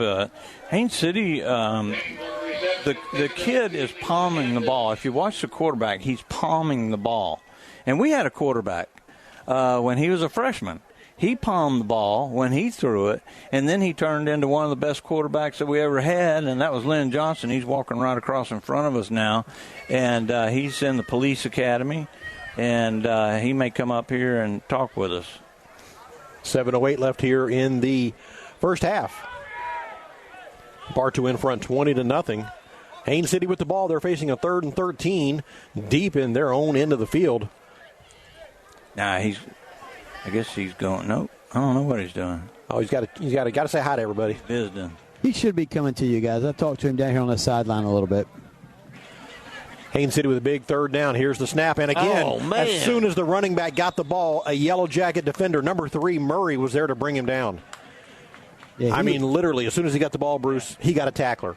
And what's happening is the defensive end is lining up, head up on the tackle.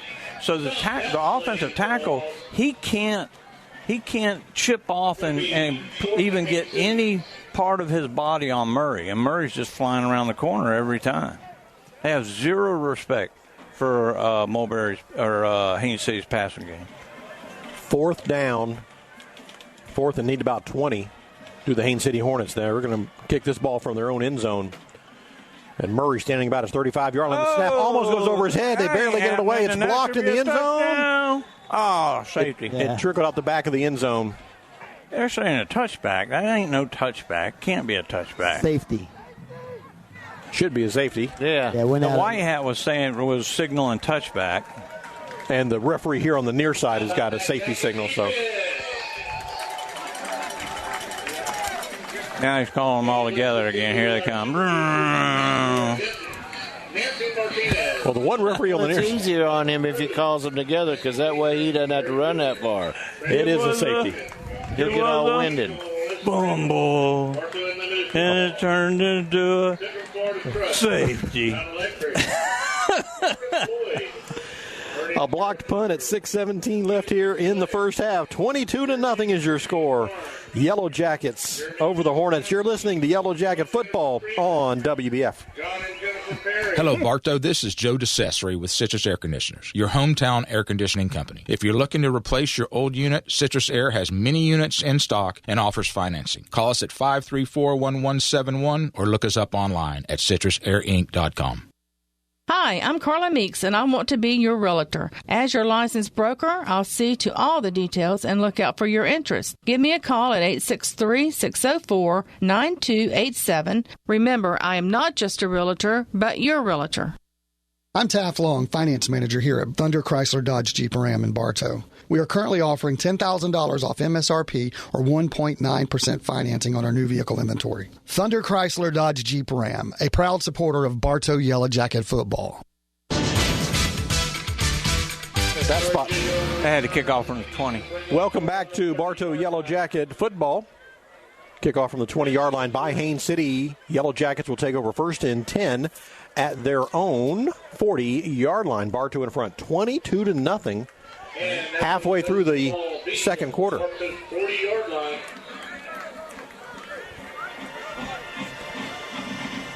Yeah, I would have much rather had 7 on that, but we'll take the 2 and run with it.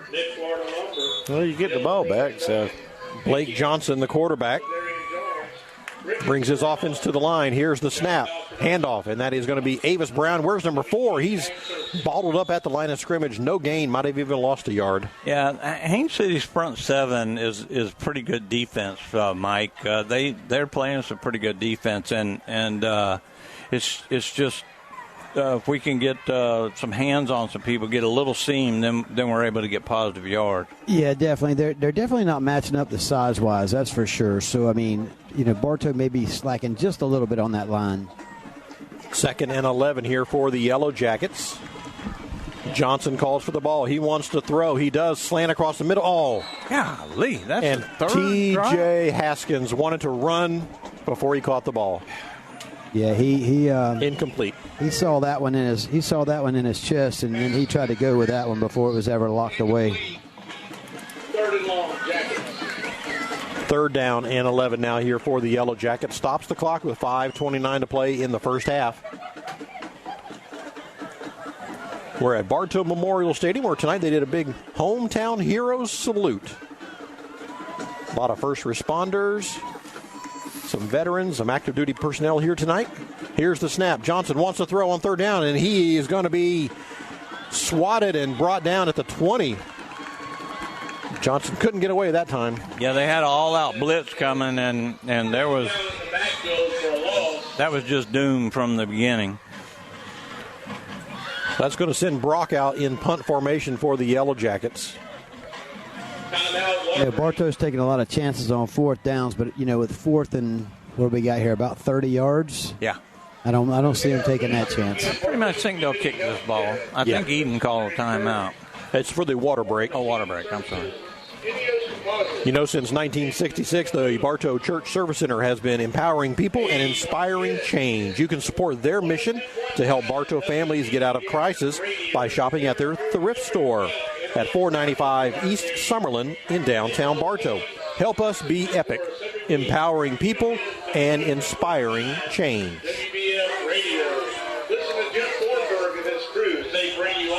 You're the man, Jeff. What is Pat doing? You're getting announced right into the crowd.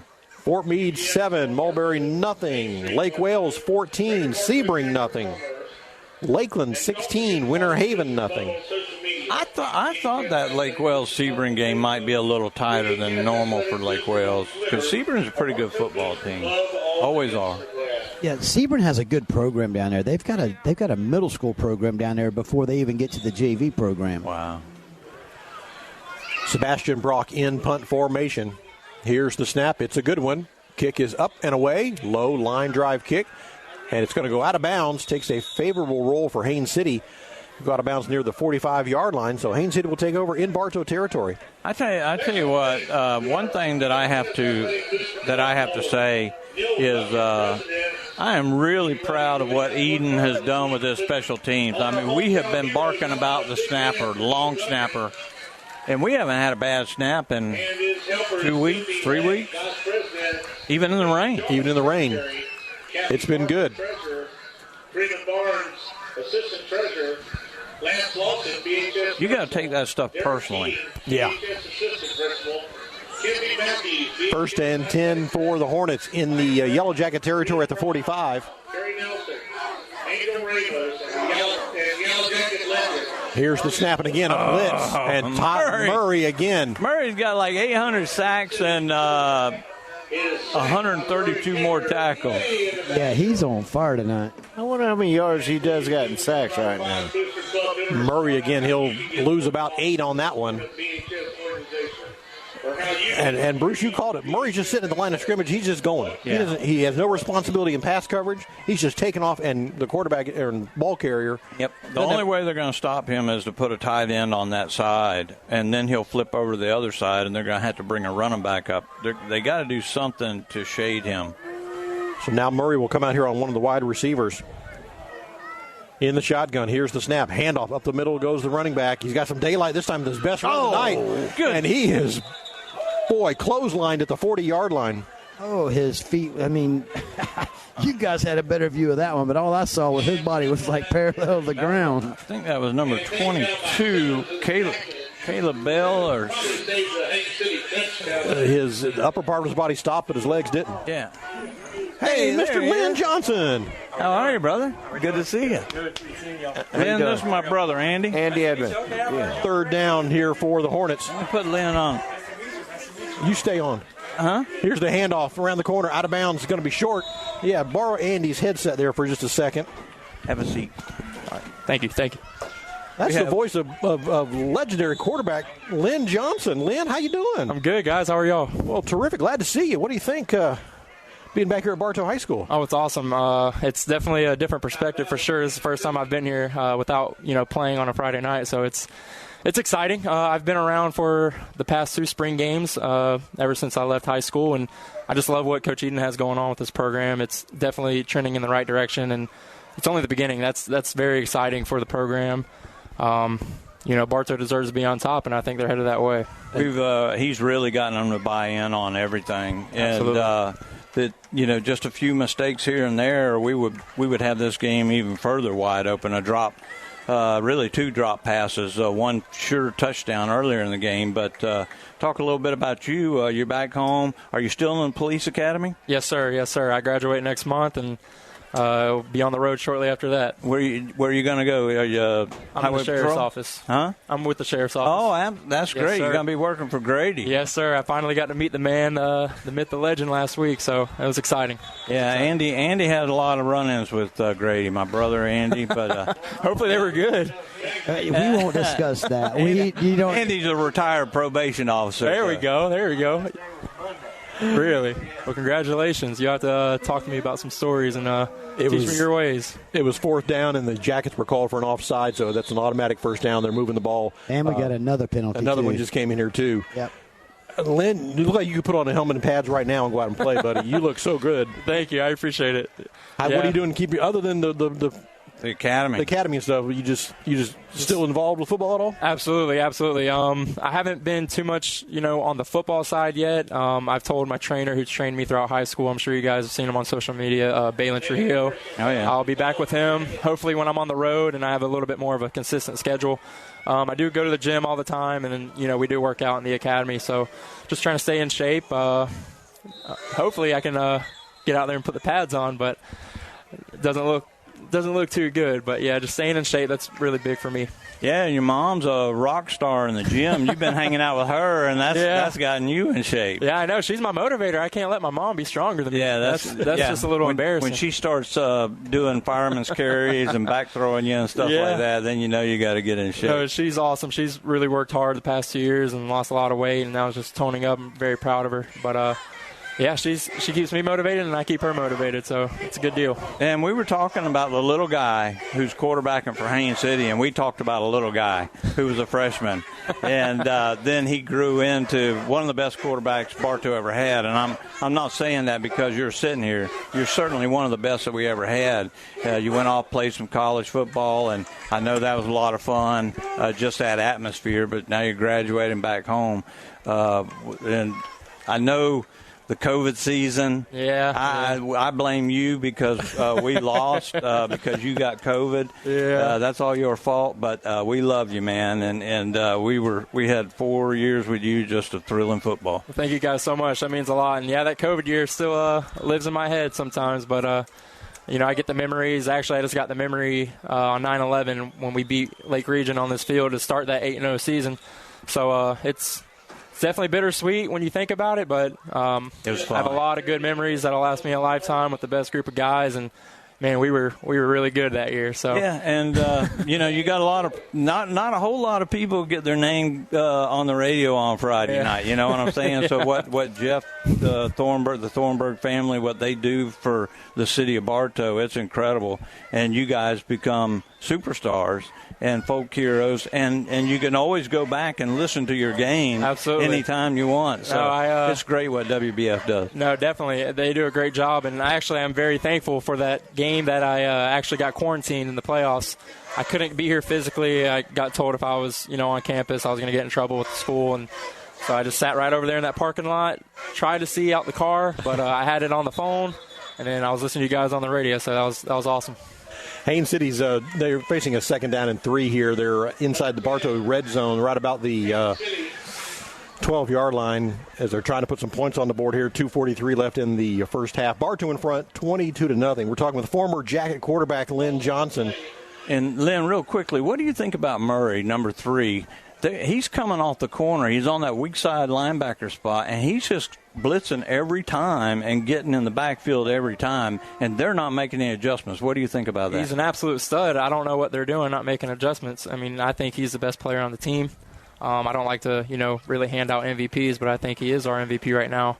I knew that kid was going to be special when I was in high school and I was a senior, and he was, just one of the young guys, and he was giving me trouble in practice, and that kid's going to be special. I can't wait to see him get at Central Michigan, correct? Yeah. Yeah, I can't wait to see him get up there with playing Bird. on Saturdays with Bird. And yeah, I can't wait. He's going to be a superstar, and so is Bird. I can't wait. 2nd down play, no gain. In fact, they might lose a couple all the way back now. It's going to be 3rd and 10. And speaking of Bird, number 98, Harden, just made that tackle. He's a freshman that took over for Bird. He knows about the number 98 number.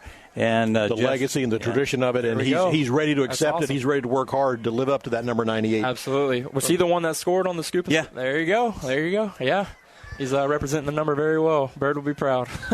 3rd and 10 here for the Hornets. Hang with us, Lynn. Let's see what they do here on this 3rd down. See if the Jacket defense can stuff them.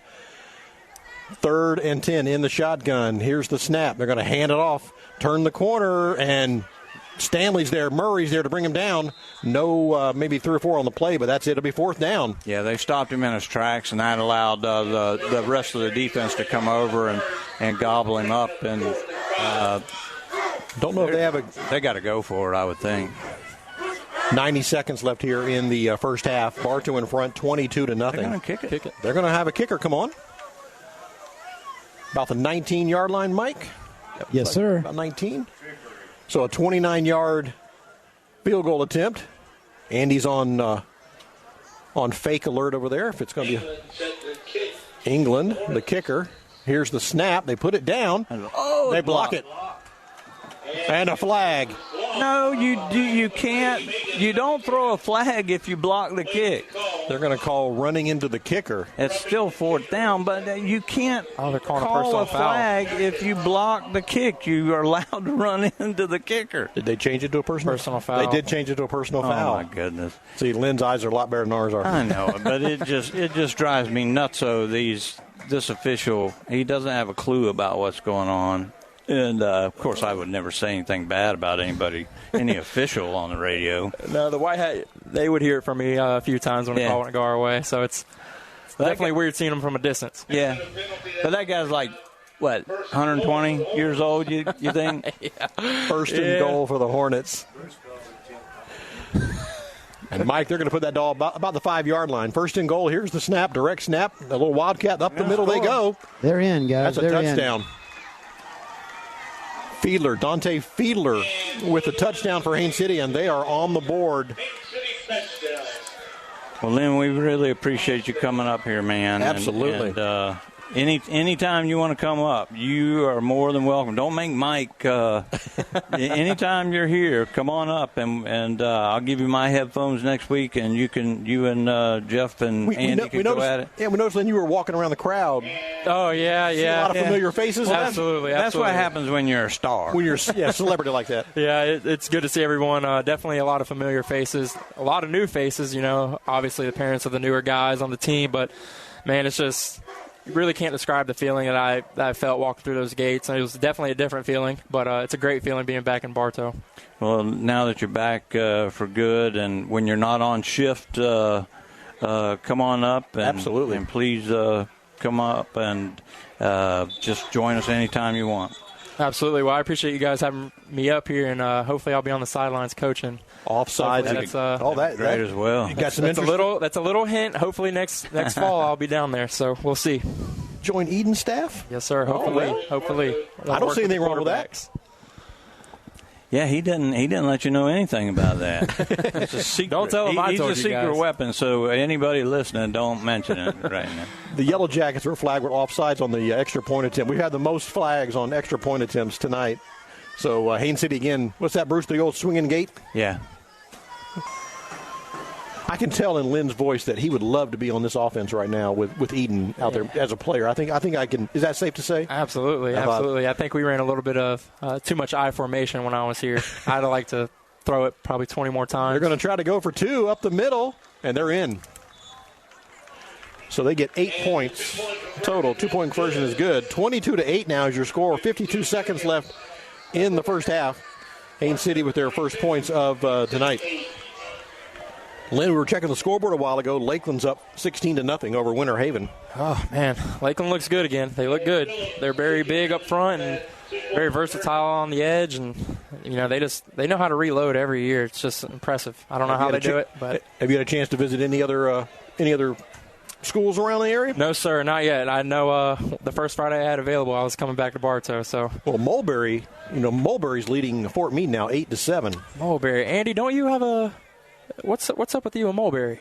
No, that's me. That's Bruce. Oh, is it you? Yeah, it's Bruce. I knew it was one of you. Yeah, but but now I'm a Mulberry fan because a guy named Charlie threatened me on Messenger. So now I'm a big Mulberry fan. Are you? Yeah. Wow, things have changed.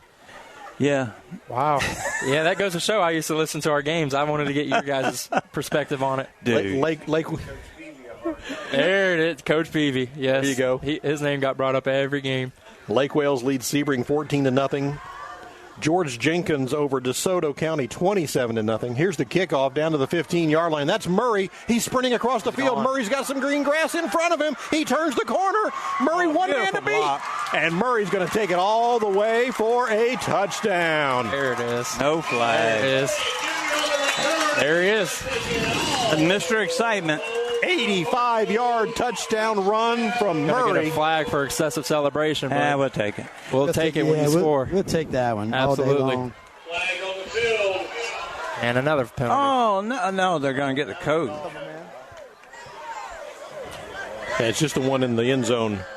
Well, that should be a warning. Yeah, there's several. There's several on the. He's got a sideline warning here against Bartow, it looks like. That's one of them. There's a flag over about the 31-yard line on the far side of the field. Oh, you're kidding me. My goodness. I told you when that first flag came out, be ready for the longest game of your life because this crew right here. Yep, blocking the back against Bartow. How did he see that? Unsportsmanlike conduct against Bartow. X-ray vision. Sideline warning. He can't see that far. He's just guessing. Listen, he called safety a while ago. He motioned touchback. Yeah, and I saw it too. Man, touchback. So wipe out the 85-yard touchdown run. Sorry, Murray. That's two he's had callback this year because of flags. 35 seconds left.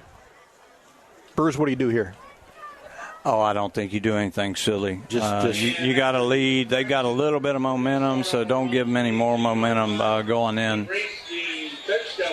Unless you had Johnson at the quarterback, you might. Well, yeah, then we go up top. But Blake Johnson's got a really good arm, but I think you just take a knee and go in. That's going to – they're winding the clock. Oh, they did, yep.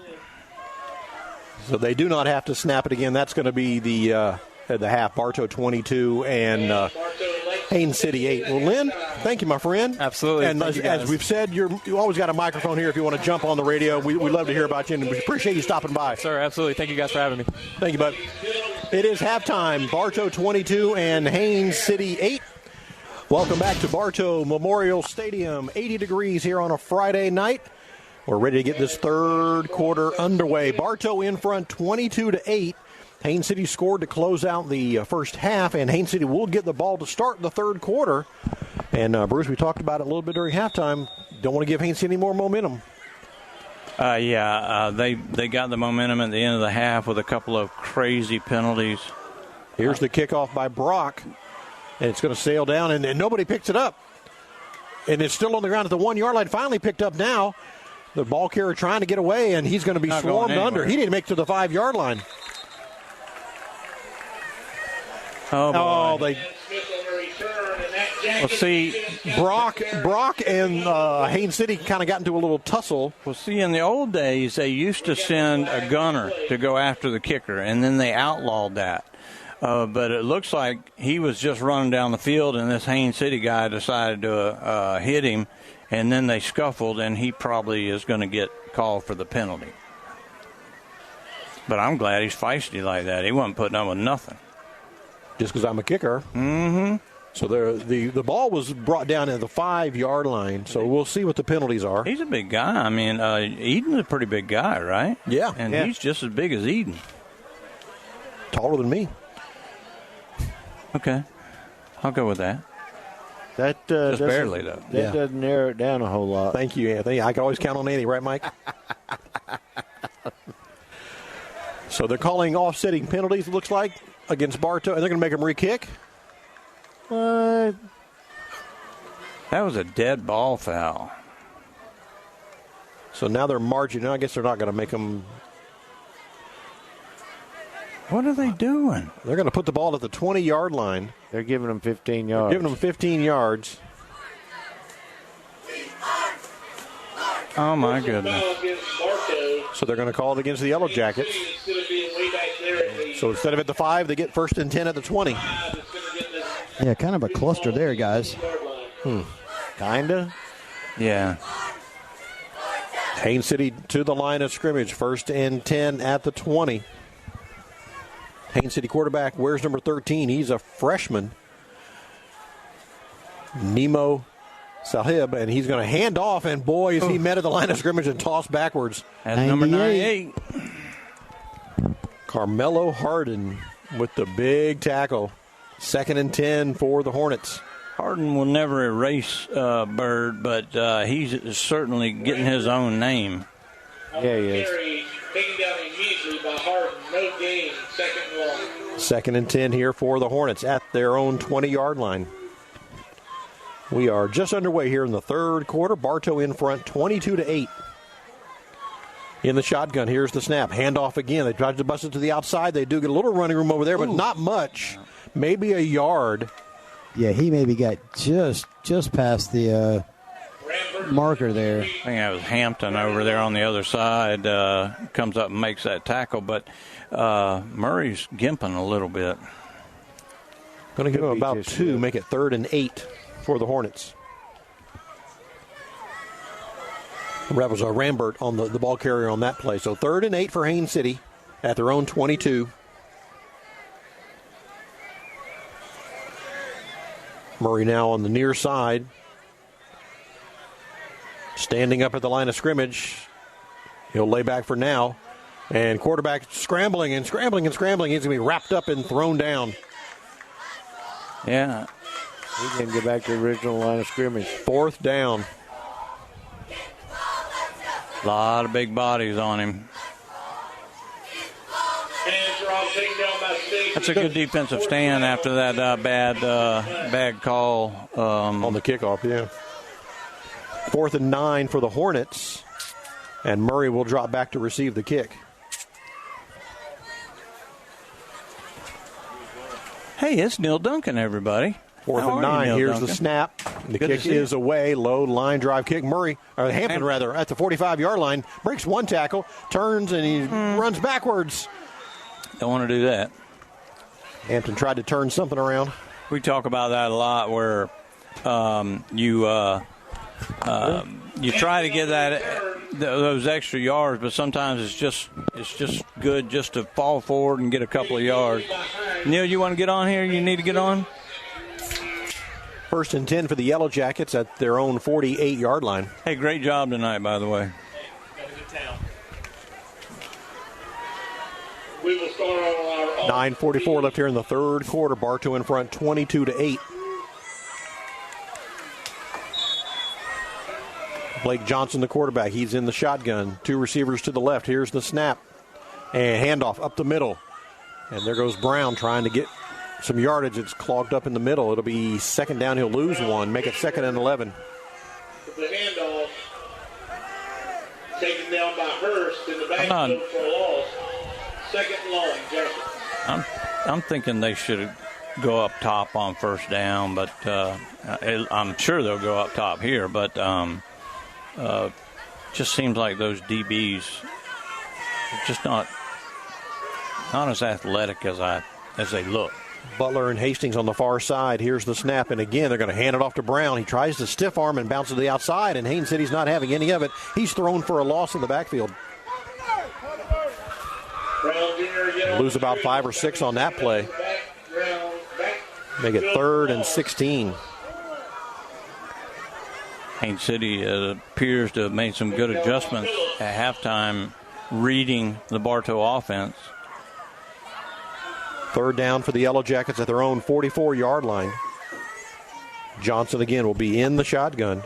2 receivers to the left, 2 receivers to the right. Here's the snap. Johnson wants to throw. He'll flip it out. And Brown did not get his head turned around. Wasn't even looking for the ball. It falls incomplete. 4th down for Bartow. Neil wants us to, as we have, thanks to all the first responders and veterans for coming out tonight, and the city of Bartow for painting the field. Yeah, Tommy Wheeler hit me up before the game. We gave him his props, and our buddy Garth Washington. He says we're sounding great. We appreciate that, Garth, and we never argue with anybody that says something like that. So that's going to put Brock back in punt formation here for the Yellow Jackets, facing a 4th and 15 from their own 44-yard line. Here's the snap. Brock's got it. Send it downfield. Nice kick. Really good kick. Going to bounce at the 25-yard line, take a big Bartow bounce, and they're going to pick it up at the 12, streaking up the sideline and knocked out of bounds at the 31. Somebody lost a helmet out there on the field. Darius Williams knocked him out of bounds. And he got about 25 yards he shouldn't have got.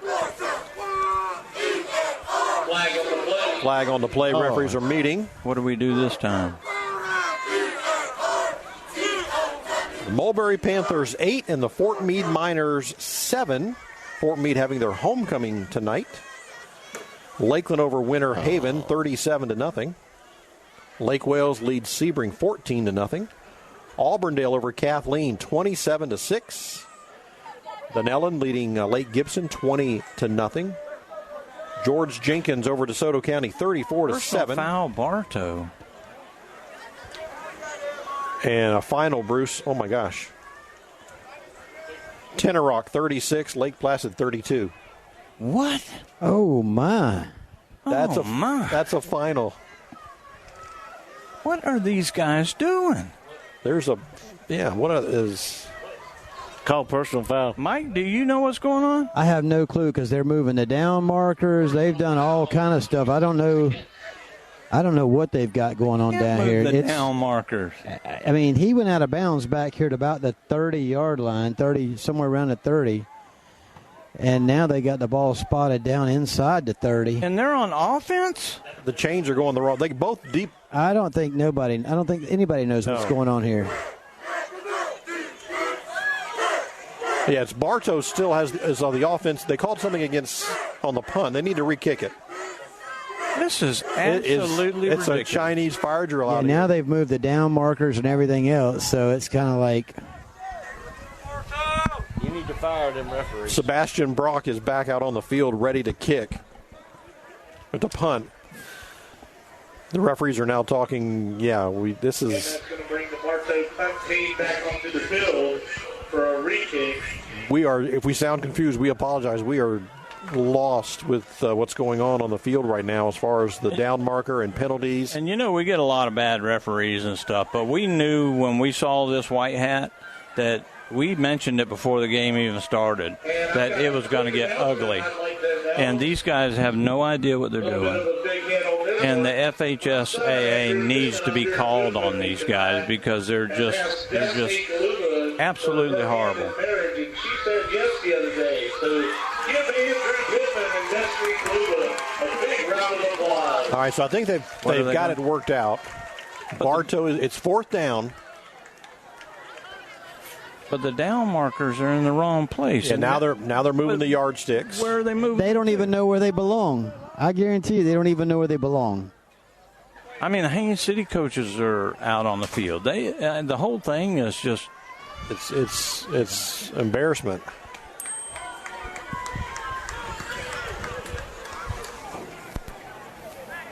Okay, so we're going to try to punt again. It's fourth down for the Yellow Jackets. The line of scrimmage is the 30-yard line of Bartow. Sebastian Brock is in punt formation for the Yellow Jackets. It looks like Rambert back deep to receive. Here's the snap. The kick is away. Another good high kick from Brock. It's going to bounce at the 30-yard line and take a nice little roll. And right about at the 31. Right about where we were. Yeah.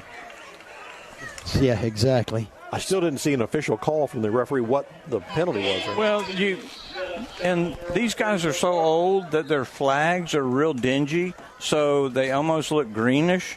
And so even when they throw a flag, it's hard to see the flag. I mean, if Mike was to throw one of his right now, it would stick out like a sore thumb. I tell you what I'm going to do just for you, Bruce. I'm going to order me a set, but I want the full set. I want the beanbag, the whole 9 yards. You betcha, brother. I'm going to get the whole set. And you got to carry it in your pocket. I want to see that. I'm going to tuck it in just like they do. I'm going to have it right there. You're my hero. Absolutely. First and 10 for the Hornets. I think we got everything straightened out. 8:04 left here in the third quarter. Bartow in front, 22-8. Haines City with the ball now. First and 10. Here's the snap. Handoff. Rambert tackled from behind. Great job by Stanley as he scrapes the line of scrimmage and steps in and throws him down. They do give him maybe a half yard, maybe a yard, but great job. Second and 9 for the Hornets. While they're setting up here, Jeff, I want to give a shout out to some good friends of mine, Chuck and Javon Moyer. They're listening to the radio over in Sefton tonight. Well, we wish them all the best and hope they're enjoying these referees as much as we are. He sent me a text telling me how bad they were. Well, we also want to give a big shout out to Miss Sandy Stinger, who just joined us, and so much she appreciates hearing the game. Miss Sandy, we appreciate folks like you. Well, they just called a penalty against Haines City. I don't know what that one was for, but a false start. Okay. 5-yard march off against the Hornets. Second down and about 14. Yeah, we miss seeing Sandy here at the game, and hope she gets better soon and is able to make it to a game this year. Here's the snap. Blitz by the Yellow Jackets. Murray's in the backfield. Murray brings down the ball carrier. Again. And now Murray's a little slow getting up. Down by Murray. Now he's limping good now. Yeah.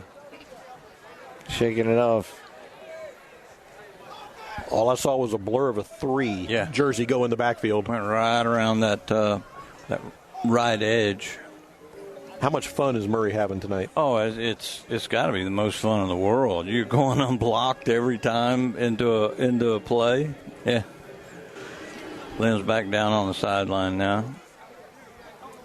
3rd down for the Hornets. They need about 18 for a first.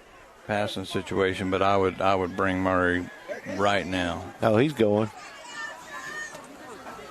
Here's the snap. The freshman quarterback hands off to Rambert. Rambert up the middle. He only gets about 3 or 4. Yeah. It'll be 4th down. Yeah, good call. Little draw play. That's going to bring up 4th and long. How about that Jacket defense, ladies and gentlemen? Keep them pumped up. They're doing a great job for you out there tonight. Yeah, really great job by the defense and also by the cheerleaders. They're rocking and flipping and doing their thing. And let's see. 4th and about 13 here for the Hornets. Hampton will drop back to receive the kick from Hurst. Okay, Garth being the guy that always has the glass half full. Ball bounces at the 40-yard line. It'll trickle past Hampton, and the Hornets will down it inside about the 25-yard line. He says there's a shortage of refs this year. And he said a lot of the high school, let's see, that's why the refs, they've been playing a lot of high school games, and they're doing Saturday games and stuff like that. So that's my man, Garth. The glass is always half full, where I'm always half empty, and together we even it out. Appreciate that, Garth. Garth out of 555, right? Yeah. You don't want this crew out on 555. I can tell you that. He's the king right of now. 555. 1st and 10 for the Yellow Jackets after the punt. Bartow has it at their own 25-yard line. Johnson calls for the ball, and he wants to throw. He dumps it out to Hampton in the flat. Hampton's got a lot of running room. Excuse me, Thomas. Thomas at the 40. Thomas at the 50. Thomas at the 40. 35, 30. And he makes it to the 20-yard line on a little dump out to the running back out of the backfield, Thomas. And Markel Baker with a beautiful block out here on the right side, which allowed him to cut the ball back inside and go all the way across the field. Oh, wait a minute. Timeout on the field for the mandatory water break. Don't scare me like that. It scared me. We'll take a timeout as well. 5:34 left here in the 3rd quarter. Bartow 22 and Haines City 8. You're listening to Yellow Jacket Football on WBF. Hello, Polk County. Sheriff Grady Judd here. Let's talk about the $20 truck. This annual raffle supports our local FFA and 4-H clubs. Head over to 20bucktruck.com and get your tickets before it's too late. Hello, Bartow. This is Joe DeCesare with Citrus Air Conditioners, your hometown air conditioning company. If you're looking to replace your old unit, Citrus Air has many units in stock and offers financing. Call us at 534-1171 or look us up online at citrusairinc.com. The Ewing Blackwelder and Deuce Insurance Agency has been serving Central Florida since 1984. They all work and live in your neighborhood and take pride in our history. Offices in Bartow, there when you need them, representing only the most reliable companies in the industry.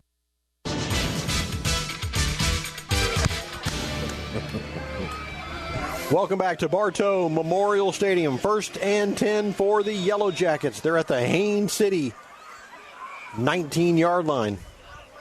Sounds good. Johnson, the quarterback. Here's the snap. And they're going to give it to Brown. Brown again up the middle. Tough running, but he does fall forward maybe for 1. Brown has not had a lot of room to run, but they're going to give him a couple yards on that. Garth and the Bartow team, they are headed to Tampa tomorrow and then Apopka next weekend. So wish them the best of luck, safe travels, and have a great weekend, Coach. 2nd and 9 here for the Yellow Jackets. Johnson again in the quarterback. He's got 3 receivers on the near side of the field. Here's the snap. He looks that way, throws a slant. He's got his receiver, and he caught it and went down immediately. That was Thomas across the 15 to the 14-yard line. Good job. I mean, it makes it runner pass. You can do anything you want right here. Use 2-down territory if you want it. 3rd and 5 for the Yellow Jackets. Everybody in tight. Brown is the running back, standing right next to the quarterback, Johnson. Haines City showing some blitz. They jump across the line. They get back, though.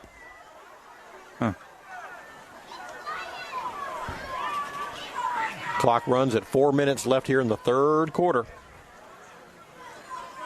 Johnson again calls for the ball. He's got it. Rolls back, wants to throw, looking, and it's going to be intercepted. Intercepted at the 20-yard line. Dang it. That was a linebacker that was just playing zone, guys. He read the quarterback, and Johnson never saw him. He was trying to throw a little curl route right there, Mike, and did not see the linebacker coming across, if that looks right to me. Yeah, you're exactly right. And the linebacker just actually went up a little bit, and he was able to just snag that thing right out of the air and intercept that ball. Put the defense back out on the field. They've been having to test them quite a bit, see if we can get another stop. 1st and 10 for the Hornets at their own 22-yard line. And I don't think that's one where you're getting Johnson's ear a whole lot. I mean, he just did not see the linebacker. And it's hard when you're rolling to your right to see that linebacker coming in from the left. Of course, you don't want that to happen, but it's not something you can go getting in his face about. And I don't see anybody giving him the business right now. He's madder than anybody. So, go ahead. Well, we were talking about Garth out there at 555. You know, they're going to have a grand opening celebrating the renovations they've done out there at 555, the Bartow Sports Complex. It's coming up October 4th. You can join city officials and Central Florida Sports will be out there as well, dedicating the new complex. They've done a lot of stuff out there. They've new fields. They've done some new improvements to the restroom area and all kinds of things. Rada Construction did a great job out there, and Rada's doing the 5 synthetic fields that we're doing at Simmers Young Park. And I've been out to that Bartow complex, and it's really a showplace now. So the grand opening and the celebration is Friday, October 4th, 9:30 in the morning. If you want to head out there to 555 and join in the celebration. And mosquitoes are free of charge, right? Absolutely. Okay. Yeah, you got all those you want. 1st and 10, and Haines City jumps on offense. That'll be 5 yards against the Hornets. Illegal procedure. 1st and 15 now for Haines City. It was good to see your brother up here tonight, too. Yeah. I'm glad he came by. Always good to see him. And he went down on the field where he's most comfortable, and he enjoyed it. I saw him talking to several people down there. There's a running clock over at Denison Stadium in Winter Haven where Lakeland is winning 44-0 at the end of the third quarter. Imagine that. They even doesn't have it going on this year. 1st and 15 for the Hornets. They haven't been the same since Charlie left. Here's the snap. Handoff. Rambert tries to turn the corner. Three jackets are there to bring him down. Yeah, nothing doing there. Those 3 jackets were just waiting for him to come to that right side of the line, and they just buried him right there. Yeah, there was 2 guys, and then Battle grabbed the whole crowd and took the whole crowd to the ground. That was pretty cool. That would look cool on film. 2nd down, they're going to lose a bunch. Make it like 2nd and 20. Highlight reel. Bartow in front, 22-8. 3.5 minutes to play. Neal took off? Yeah. He's just taking a breather. Yeah, he needed one. Get up here. And it's much cooler now than it was in the first half. Jeff fixed the air conditioner. Haines City now 3 wide receivers on the far side of the field. It's going to be a handoff again. Rambert up the middle. He's got some daylight now and a nice run. He's going to be very close to a first down, and a flag comes in late. They're going to call that a horse collar tackle. Yeah, they're either going to get the horse collar or the face mask because you see the way he went down. Rambert with some nice bursts of speed up the middle. Yeah, that was really the first time they broke through for anything, and Adams was going across the field, and then the safety, Simmons, was coming back, and they kind of just twisted him. So they are going to get a 15-yard penalty on the end of this run against the Yellow Jackets. It was a face mask? Yeah, that's what he said, didn't he? Collar. He grabbed his collar. Oh, did he? They got him a collar, yes, sir. I couldn't tell. Yeah, the way his shoulders turned, it had to be look like that. But you can turn the shoulders when you got them by the head, too, so it could have been either one. 1st and 10 for the Hornets now at their own 49-yard line. Here's the snap. Handoff again. This is going to be running back Smith, Kamari Smith. He's going to lose a couple on that play. Make it 2nd down and 12. 2.5 minutes left here in the third quarter. Next week, the Auburndale Bloodhounds will visit Bartow Memorial Stadium. That's going to be a really interesting game. Are they winning tonight? Who are they playing? I don't know why you have to ask me facts all the time. Kathleen. And man. And yes, they are winning. They're just doing a scrimmage tonight. 2nd and 12. Here's the snap. Quick throw to wide receiver on the far side. They've got it. That's going to be a Smith, Kamari Smith. He turns the corner, and Smith is going to be about 4 yards short of a first down. I tell you what, you give those little scat backs a little bit of room. You got to gobble them up in a hurry, because if they can get some momentum going forward, they're so fast they can make the quick little side steps, and now they've got a third and very manageable, and this will be 4-down territory for them as well if they don't lose anything here. I want to know where Murray's at. I think he may be hurt, or at least not. He's not in the game. 3rd and 4 for the Hornets. Here's the snap. Handoff, and this time he's caught in the backfield. He's not getting away. Big number 28, Williams. Yeah. There's like 5 Jackets in the backfield on that one, guys. Yeah, now they've got number, I believe that's,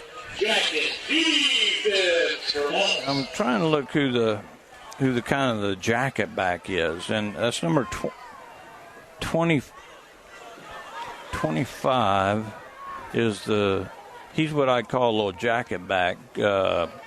That's Quentin Sargent, and he's taking Murray's place, so he's the one that's coming around the corner every time, but nobody's got Murray's speed. So it's 4th down, and the Hornets will keep the offense on the field. They're at the Yellow Jacket 49-yard line. They snap it up the middle. And that's Kamari Smith. He tried to bounce to the outside, but he's going to get no gain on the play. That Jacket defense is there. Darius Williams was, again, the first guy to get hands on him, I believe, Mike, and just spun him around. Shut him down. Yeah, nothing doing going around that right side. Bartow's just been very stingy on that line. I mean, they broke a couple of nice plays up the middle. But as far as getting to the outside, they just haven't been able to get on the outside of Bartow. Now, here's where I'd like to see them go up top and try to just take all the wind out of their sails. Bartow will take over on downs, 1st and 10 at their own 49-yard line. Auburndale's leading 27-6, by the way. Yeah. Sounds about right. 1st and 10 for the Jackets. You got nobody covering the slot. Here's the snap. And it's going to be a handoff, and that's Thomas. He tries to break free. He does. He's backpacking, and Thomas is going nowhere. Thomas still trying to make something happen. He finally loses the ball, but the whistle had blown.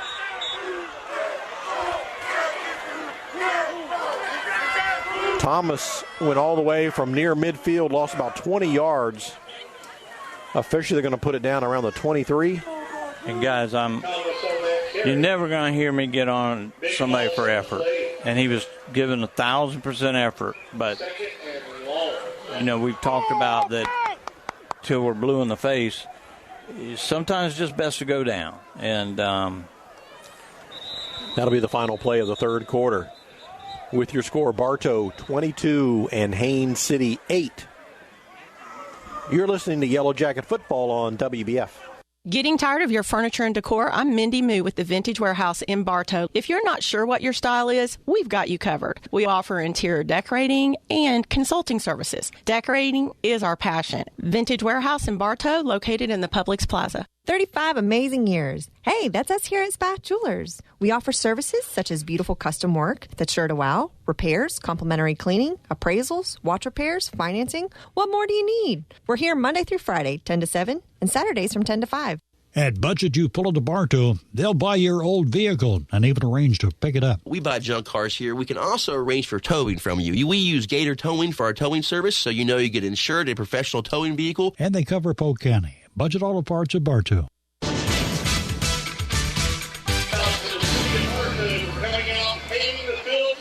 Welcome back to Bartow Memorial Stadium, along with Bruce and Andy Edmond, Mike Ayers. I'm Jeff Thornburg. Thank you so much for joining us tonight as we begin the fourth quarter. Bartow in front 22-8. I wonder if Tommy drew that by hand. The hometown heroes on the field there? Yeah, just got down there with a crayon and scratched it out, and then they painted it. Jackets are facing a second down and forever. The ball's at the Bartow 35, and for a first, they need to get into Haines City territory at the 40. Johnson wants to throw wide open. Corey Butler. Corey Butler's got it at the 40, and Corey Butler will sail untouched into the end zone for a Yellow Jacket touchdown. They had 3 receivers to this side. They had 2 defensive backs to this side, and they had Davis was in the slot. He just runs right down the seam, guys, and then Blake Johnson throws it over his left shoulder, which brings him a little bit towards the numbers. This time he catches it, though he dropped one earlier in the game. We knew he wasn't going to drop 2 in a row. There's nobody within, 20 yards from him, guys? Yeah, he's wide open by himself, just running all by himself. That was pretty. 64-yard touchdown pass. Johnson to Butler. That's going to bring on Sebastian Brock for the extra point attempt. It is up, and it is good as he sails it toward the Ken Riley Athletic Fieldhouse. Should 29-8. That's a big touchdown, guys. That gives them a lot of breathing room. Plus, it takes some momentum away from Haines City, though. That's important. I think that defense really took a lot of momentum on that last series. Yeah, they did. They beat them up pretty good on that last series. But I think maybe they feel like this game's in hand, and they're probably sitting Murray. I don't know, because he doesn't. He does have his helmet, but that's him. He's kind of rubbing his belly right now, too. I'll be hungry. No, that's not Murray. That's where is Murray? Murray's right here. 35-yard line. He doesn't have a helmet in his hand. They said you're done. You're done. Well, today it's more important than ever to have a banking relationship you can truly count on at Citizens Bank and Trust. We have a long-standing history of looking out for your future. We are local bankers here for you, your family, your business. Over a century and counting. We are Citizens Bank and Trust, and we're proud to be your bank, member FDIC, and an equal housing lender. Sebastian Brock has it teed up at the 40-yard line, ready to kick off. He'll sail it into the night sky, and it'll come down about the 10-yard line. Haines City returns it across the 15, the 20, 25, and sprints down the far sideline over there where he runs into a big Yellow Jackets. And they're going to be a nice return, though, past the 40 to about the 41. Oh, my God. Who was that? Yeah, he got stood up, too. I'm looking at him coming right. He's a little guy. And I'm looking 15? For 88. We don't have an 88 in our roster. He's the second guy in line right there. 88. And he was the one, that little guy hit him and stopped him in his track. First and 10 for the Hornets at their own 42-yard line. Too bad we don't have an 88 in our program. Well, hang on a second. Because I have... You got all kinds of papers. I got blue numbers, too. Oh, I don't have an 88 in blue. Well, I'm sorry about that. Here we go. First and 10 for the Hornets at their own 42-yard line. Here's the handoff, and this is going to be Smith again. Kamari Smith trying to make some room. Bruce, big number 98, slings him backwards. Yeah, and he did a great job. And I'm not downgrading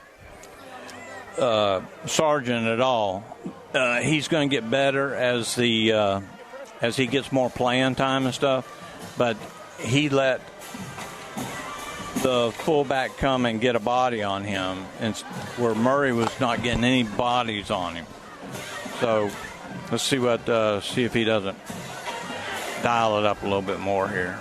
A loss of 1 on the play at 2nd and 11 for the Hornets. From their own 41-yard line, here's the snap. He rolls out like he wants to throw. The freshman does downfield, and it is broken up, almost intercepted. That was Adams who jumped in front of the receiver. Yeah, it was, and he's coming out on the field. We got away with one there, I think, Mike. Yeah, absolutely. I was watching the white hat to see if it was coming. Yeah. Because he may have not have seen it because he didn't have his glasses on or something. It could be. But he got clocked after he threw that ball. 3rd and 11 here for the Hornets. Stops the clock with 10:42 to play in the ball game. To the line of scrimmage comes the Hornets. 3 receivers on the near side. Here's the snap. Quarterback in, wants to throw. He does, and it's intercepted. Oh. Hampton's got it at the 42-yard line. A dive and catch by our superstar cornerback. Number 6, Hampton. What, his 3rd or 4th pick of the year? Yeah. Bartow will take over 1st and 10 at their own 42-yard line. That Jacket defense again, standing tall. I told you I'd be looking on your back. 10:34 to play in the ball game. Bartow 29 and Haines City 8.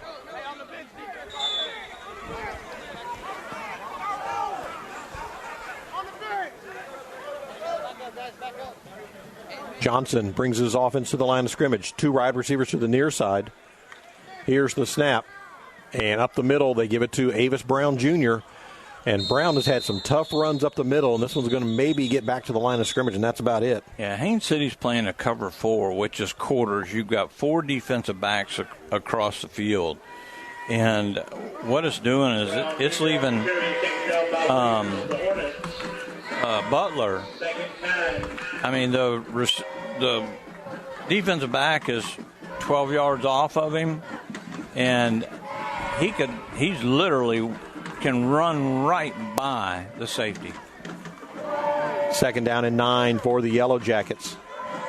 Johnson again in the shotgun. Here's the snap. He wants to throw. The right-hander deals it down the field. He's looking for Butler again. Butler, just out of his reach. Yeah, Butler was creeping to the outside, and that time Johnson threw it to the inside. It was a perfect distance, but Butler had floated towards the sideline a little bit. 3rd down and 9 for the Yellow Jackets. He threw that ball 45 yards. They're going to give a penalty against Haines City, helmet-to-helmet contact on the quarterback. So a personal foul, that's going to march off 15 against the Hornets. 1st down. Okay. Did you see anything, Mike? I did not. I saw the referee do the fist against the head. First down, Jacket. So Bartow will take it 1st and 10 into Haines City territory at the 38-yard line. Guys, they're doing the flips now. Those cats are good athletes. Here's the snap. Handoff. Brown hit in the backfield and dropped. Yeah, I mean, there was nothing but blue and white jerseys in his way the whole time, and he had nowhere to go. The offensive line was being pushed back, and he was being pushed back with it. Burn that clock up. Loss of about 5 yards, make it 2nd and 15 for the Yellow Jackets at the Haines City 42-yard line. Yeah, I agree, Andy. I mean, you want to punch them, but keeping that clock running right now is the biggest thing.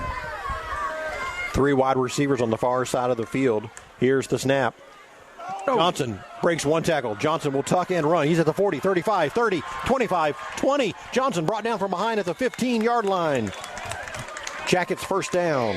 That's the other part of his game that doesn't get a lot of credit for. He had a lot of speed right there as he decided to run that ball. Yeah, he took that thing up and headed towards the end zone. It's a final. Lakeland 44 and Winter Haven nothing. That's a final. That happens pretty quick when you got to run a clock.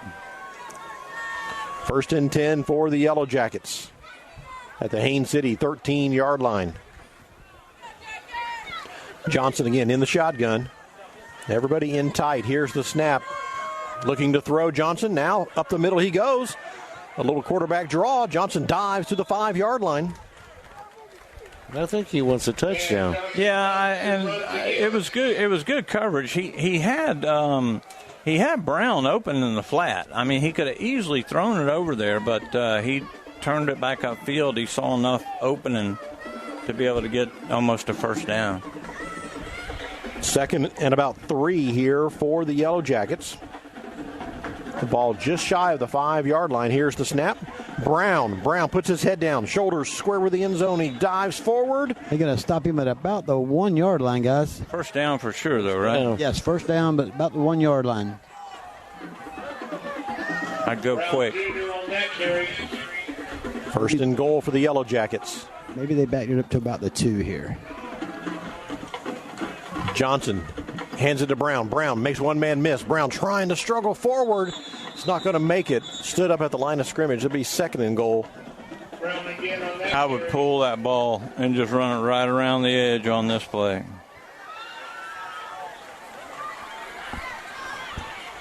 They didn't get it go anywhere on that one. Yeah, he lost a yard on that one. 7 minutes and about 10 seconds left here in the ball game. Bartow in front 29-8 over Haines City. Jackets looking to the sideline for the play call. Well, they're letting that clock run, too. They may call a timeout when that official starts waving his arm. Yeah, they're definitely doing that. They're trying to use as much of the time as they can.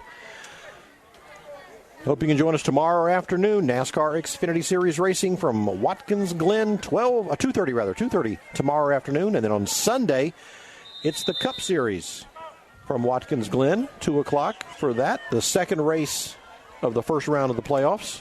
Yeah, boy, that was some bad luck for Larson last week. Man. That was just crazy. It was, And Truex didn't have much good luck either. No. So, and Truex can't afford it. Larson could at least afford one. But now he's had his mulligan. Yeah.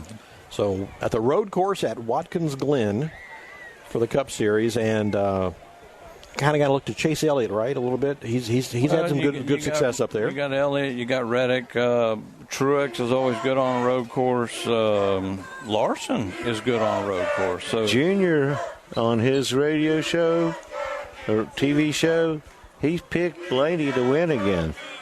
On the road course? No, on the championship. Oh, really? Yeah.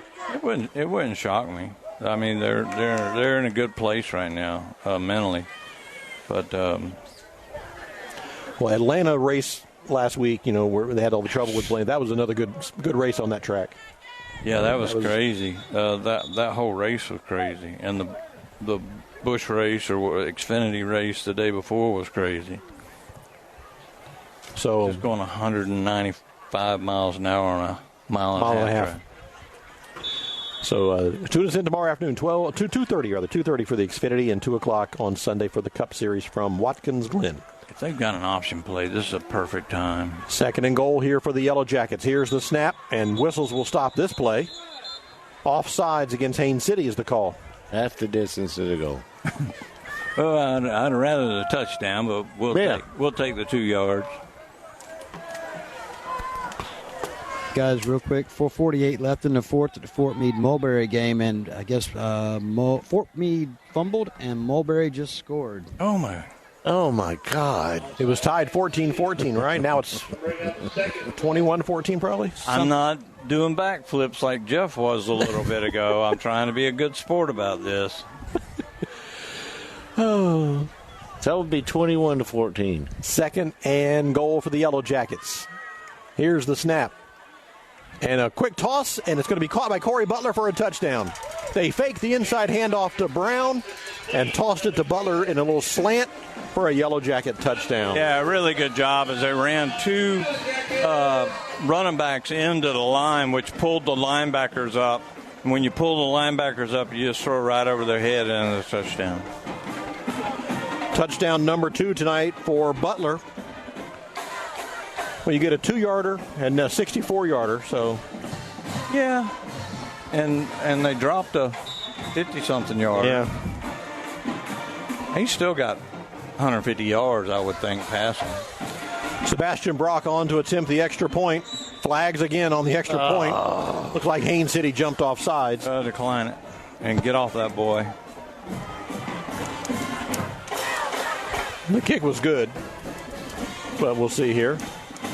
Dead ball, offsides, Haines City. Do it on the kickoff. They're going to make them do it again. Do it again. Extra point in Fort Meade, no good, bringing the score 20-14 with 3:50 to left. Ooh, that makes it real interesting. Thank you to our ace reporter on the field down there, Miss Elizabeth. Yeah, she's Absolutely. the superstar of the family. No offense, Mike. Love you too, buddy. Extra point. Look, man. And this time the kick is no good. The kick is no good. Looked like they might have blocked a little bit of it. 6 minutes, 35-8 is the score. Bartow in front. We'll take a timeout. You're listening to Yellow Jacket Football on WBF. Hi, I'm Benny Jr. with Bartow Ford. We have the largest body shop in Polk County and the most certified technicians. If your vehicle has damage and in need of repair, tell your insurance company that you want to bring it to Bartow Ford, where we're different and we prove it.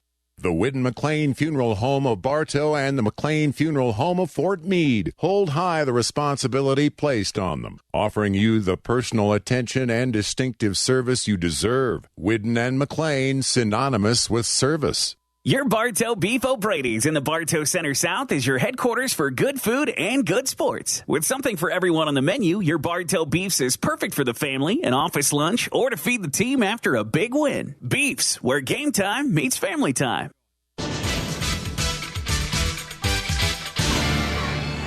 Here's the kickoff of the Yellow Jacket. Sails down to the 8-yard line. He bobbles it, picks it up, tries to break free, breaks one man, and he's going to be brought down to the 25-yard line. Really, really good balance. Now they finally blow the whistle. Really good balance as he... Sammy Parker on the return. Simmons almost took his foot right out from underneath him, and he was able to keep up going forward and got another 10, 15 yards out of that. The biggest thing is you've got to tell these kids to walk away, walk away, walk away. If they're going to pressure you, Murray's back in. If they're going to pressure you, you walk away because we can't lose anybody right now. 1st and 10 for the Hornets at their own 28-yard line. Bartow in front, 35-8. 6 minutes left here in the ball game.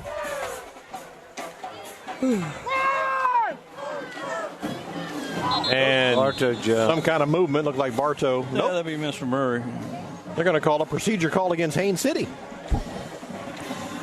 So the defense was reacting to the offense. Okay, I'll take it. Listen, if you had Murray breathing down your neck all night long, you'd probably you'd probably try to get that extra jump too. He's been sitting on the sideline, so he's fresh out there right now too. Right. That's even worse. 1st and 15 for the Hornets. Here's the snap, and Murray this time is going to be caught for offsides. Murray was a little quick. So we'll get the 5 yards right back, make it 1st and 10. He's hungry. Well, he wasn't going to get any of that because the quarterback had already given. It was coming this way, so Sargent was going to get him a little bit. Yeah, they're running away from Murray. So it's 1st and 10 now. Can't say I blame him. In the shotgun is the quarterback for the Hornets. Here's the snap. It goes over his head, and he's going to pick it up and went to a knee. Runs right into number 28. A flag on the play. A flag. Way back here in the secondary. He went to a knee. The snap went over the head of the quarterback. Williams brought the ball carrier down, but he was on his knee. And they're going to call it against the Yellow Jackets. They didn't blow it dead, though, when he went down on the knee. Well, why did they throw a flag? Personal foul, face mask. Face mask. Against Bartow. Bartow's going to get a personal foul after that play. I don't understand that one. I've seen where it would come from. That makes no sense. And now it's going to be 1st and about, 7, 8, 6? 1st and about 6 for the Hornets following the 15-yard penalty. Here's the snap. Handoff to Smith. Smith turns the corner. Kamari Smith, he's got a 1st down for the Hornets and more. Smith into Yellow Jacket territory before he's knocked out of bounds. He put it into overdrive going around there. Yeah, he's a good little athlete. He just hasn't had any. The couple of opportunities he's had, he's gotten some really good positive yardage. 1st and 10 for the Hornets now at the Yellow Jacket 48-yard line.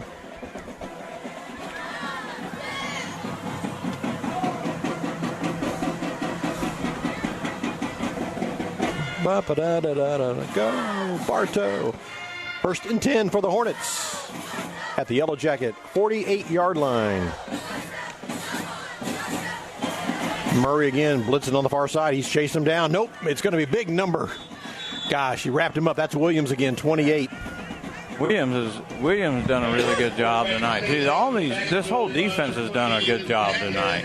I mean, I think we've called every name on the defense, and they're all well deserved.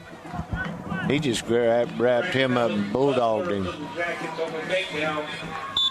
Lake Wales 14-7 over Sebring in the 4th quarter. That's a tough game right there now. It's their toughest game all year. Auburndale leads Kathleen 27-6. George Jenkins 41, DeSoto County 21 in the 4th quarter. Some finals that we've already reported. Lakeland a winner over Winter Haven 44-0. Dunellen beats Lake Gibson 20-0. It is Tenant Rock over Lake Placid 36-32. That's a final as well. I got to get hold of Matt Martin if DeSoto's that bad. That's all I got to say. You can't let Jenkins beat you. And, Mike, the score we had from Fort Meade was 20-14. Last I had was 20-14 with 3:50 left. So that's the Panthers in front. Yes. Okay. No field goal, no good. So that's where we wound up 20-14. 5:16 left here in this ball game. Yellow Jackets on their way to evening their record up at 2-2. If everything holds true, Haines City will fall to 1-3. What was Lakeland Christian? Were they up? I'm sorry. Don't worry about it. Don't worry about it. 2nd and about 19 here for the Hornets. And it could be a straight quarterback keeper. That ain't happening. That's Rambert. And Rambert's caught down from behind by Stanley. Stanley read it the whole way and attacked on a great angle and got him before he got the line of scrimmage. Rambert up and carry. 3rd down, and they lost about a couple, so it's going to be 3rd and about 20. The earliest score we had was Lakeland Christian was in front of Frostproof, but that was a long time ago. 7-0. Yeah, I don't see a new update lately. Shouldn't be any weather. 3rd down for the Hornets. They need about 20 for a first. Ball spotted at their own 44-yard line. It is frostproof, though. They may not have any reception over there. 2 receivers on the far side of the field. The Yellow Jackets with a big front. Here they come. Rambert, direct handoff. He tries to turn the corner following his blockers. And he maybe gets a yard. No, 2 flags come in. Personal foul. It's going to be on Bartow, probably. Oh, yeah. Jackets with a nice defense. They're pointing towards Haines City.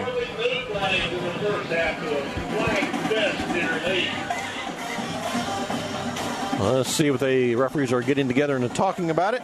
Decline it. Personal foul.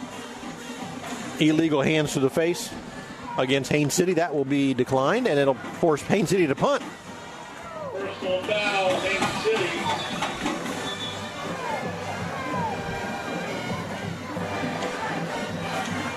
They originally walked it off, and I think Coach Eden wants to decline it. So now they're bringing it back. Yeah. Our poor yard guy, he's going to get wore out just walking back and forth with these howdy-doodies. So here it is, 4th down. Haines City will keep the offense on the field. Haines City's got guys on our side of the field. They need to back that one guy up a little. There you go. 4th down. They need about 20. Here's the punt from Hurst. He gets it away. It bounces in front of Murray at the 20-yard line. It'll dribble to the 17. Bartow will take over 1st and 10 at their own 17-yard line. Trying to run out the clock here. 4 minutes left. You're listening to Yellow Jacket Football on WBF. Sheriff Grady Judd here. Let's talk about the 20-buck truck. For the 8th year, the Kelly Automotive Group has generously donated a truck. Head over to 20bucktruck.com and get your tickets. You'll always get great prices at Budget You Pull of Bartow. Here's Craig. We have starters for $20, alternators for $20, AC compressors for $31. Every door is $55, and motors are $200. Budget You Pull It, Highway 60 East. For over 50 years, Keith Spray Service has been serving Polk County with specialized treatment of delicate ornamentals, including rose bushes. Want to learn more about the treatments of ornamentals as well as expert lawn care? Call Keith Spray Service. That was a beautiful pass. Good coverage. First down for the Yellow Jackets, 1st and 10 at their own 17-yard line, and Johnson will heave it right down the middle of the field, trying to connect with Thomas, and it's incomplete. Yeah, less than a half a step. I mean, that was a beautiful throw, and just overthrew him by less than a half a step. Good coverage, though, I got to admit. That's the first time I've seen a defensive back run him with one of our receivers tonight. 2nd and 10.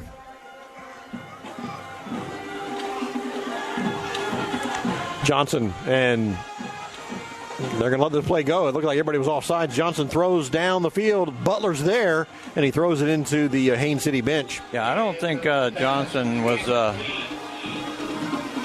going to throw a ball inbounds. So now it's 3rd and 10. 3:41 to play in the ball game.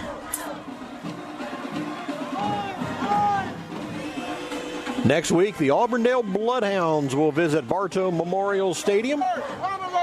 I understand Bartow wanting to give them the what for.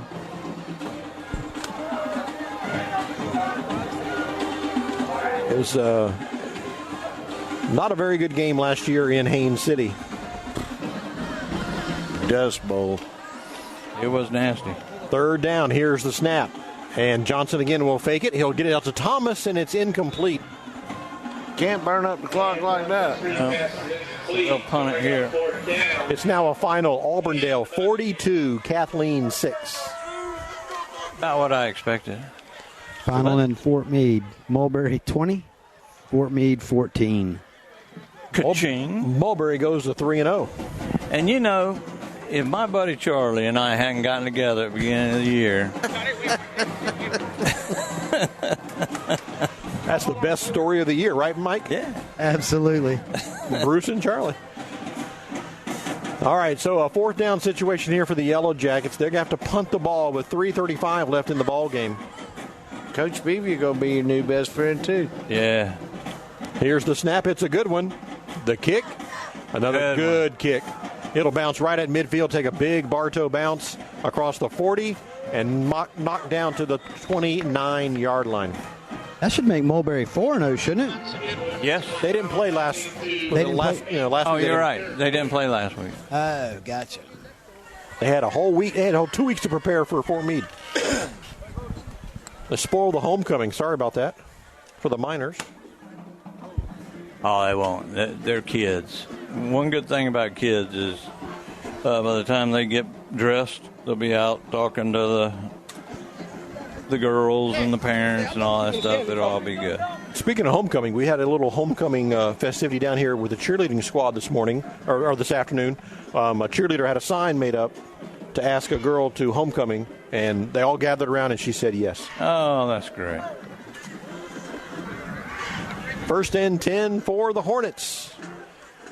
From their own 39-yard line, handoff around the corner. Going to be a new ball carrier here. That's Brooks. I tell you what, though, if she said no, that would have been horrific. Brooks on that carry, going to bring up 2nd and short. 2nd down and about 2 here for the Hornets. 3 minutes left in the ball game as we approach the 10 o'clock hour. You're listening to WWBF Bartow. About 79 degrees across Polk County right now. 2nd and 2. Just hand off Rambert. Rambert is going nowhere. Stop to the line of scrimmage. That's it. No penalties. Let's keep that clock running. Isaac Johnson wears number 2. Stop the ball carrier that time. Our defense plays tough week in and week out. Yeah, they are a good bunch. A lot of substitutions now. Another final to report real quick. Victory Christian 47. Daytona Beach Halifax Academy 12. Oh, whatever. Missed that one.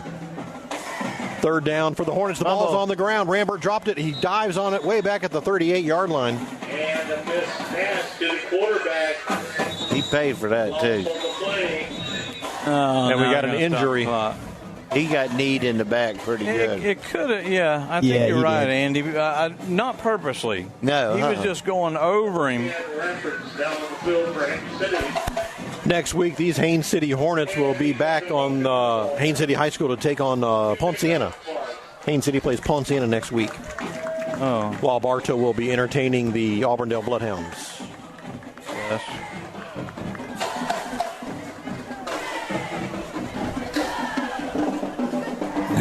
Go with it, Jeff. Just I'm cheering along with the cheerleaders. They were throwing out T-shirts earlier. Did you see that? They only threw about 2 or 3, didn't they? Yeah, they only threw about 2 or 3, and none of them landed in my fishing net I had. Fourth down, Haines City will punt. Andy still awake down there? Oh, yeah. Okay. Here's the kick. They get it away. You got to lay out if you're going to do that. Bounce at the 35-yard line. It'll dribble to the 32. And the punt was almost blocked, but it got through. I got to give Simmons the business on that, guys. He's had a fantastic game, but he comes through and he's got an easy block, and he basically cradles his body instead of laying out. You know, you get hit with a football when it's being kicked, it's going to hurt a little bit, but you get the block. I mean, that takes all the pain away. First and 10 here for the Yellow Jackets.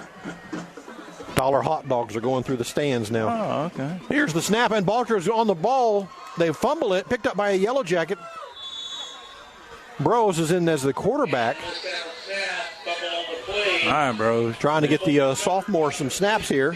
They're going to lose about 6 on the play, make it second down and 16. That's where but the clock's running. If you're going in the game, you would hope that you would get your center over there and take some snaps.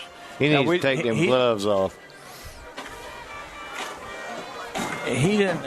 He might not have known he was going in the game too, and so now all of a sudden your adrenaline's going. You're nervous. You're super nervous. Now he's had that mistake, and now he's going to sit back and make a play here. And this will probably be the final play of the ball game. Clock's under 30 seconds. Take a knee. Here's the snap, and whistles will stop the play. It's offsides. Looked like Haines City was a little offsides. They're hungry. They're trying. They don't want to give up. So they'll move it 5 yards against Haines City. I tell you what, Mike, Coach Eden, as you may mention when we were in a break, he has not forgotten about last year. No, absolutely not. Second down for the Yellow Jackets, and they want to throw. Ethan will now. He's going to scramble and knocked out of bounds at the 42. Stops the clock with 16 seconds left. Well, don't run out of bounds. He didn't want to get tackled. He's a little boy. He could have slid, and that would have been the ball game. So you sit on it this time. 9 seconds left in the ball game.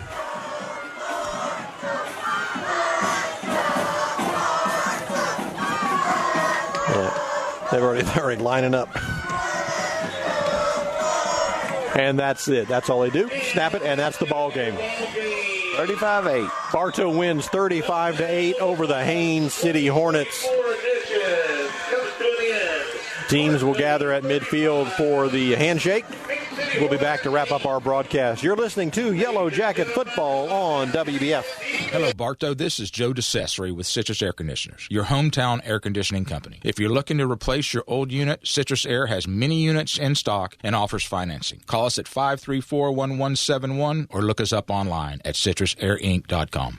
When looking for insurance coverage, consider the Ewing Black Welder and Deuce Agency with offices in downtown Bartow. Ewing Black Welder and Deuce Insurance with a wide range of insurance products to meet your every need. Becky Maslak, your local office manager. Are you crazy for customer service? So are we. Here at Spatulers, we realize that our complete customer satisfaction is essential to our success. With our friendly and knowledgeable staff, you'll feel right at home as soon as you walk through the door. This is more than just a job. It's our love and passion. Come see us. Emily at Spatulers.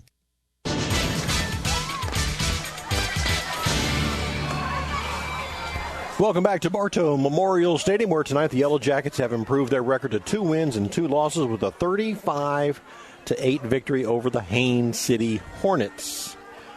And Bruce, from start to finish tonight, Bartow pretty much was in control.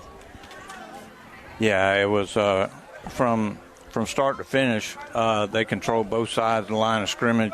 Murray was an absolute beast. They had done a lot of film study, and they had a great game plan, putting Murray on that weak side and just allowing him to run around the offensive tackle.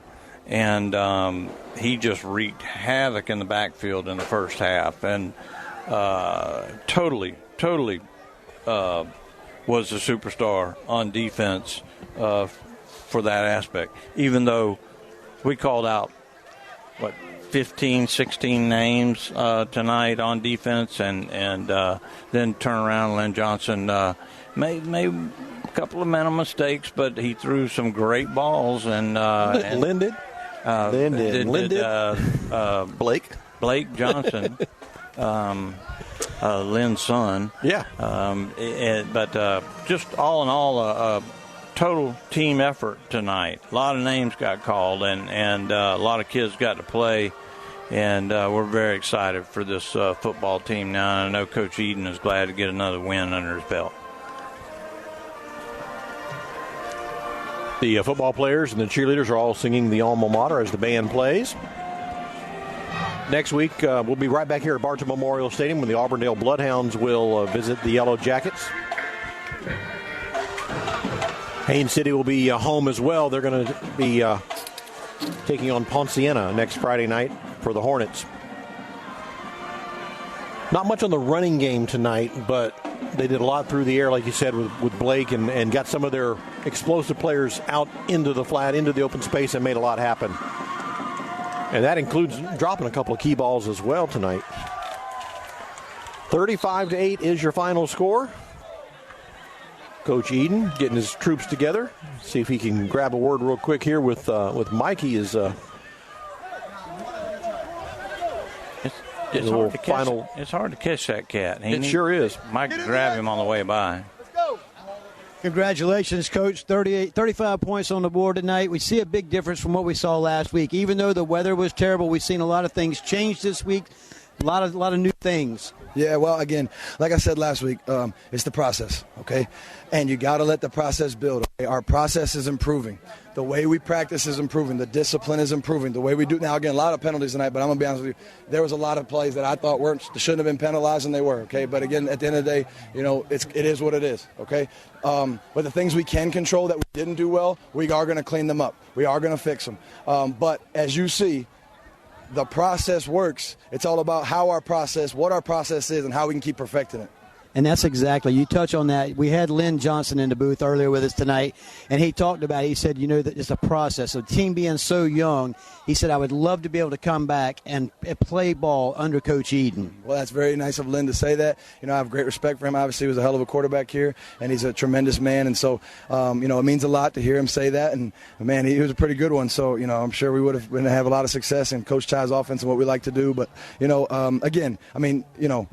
hats off to these young men. They played well. They're doing what we asked them to do, and now we get to go and face another great Polk County opponent next week in Auburndale.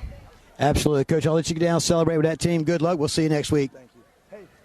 Thank you, Mike. Good job. Thank you, Coach Eden, for the words as he will meet his troops down in the end zone there. And, guys, 2-2.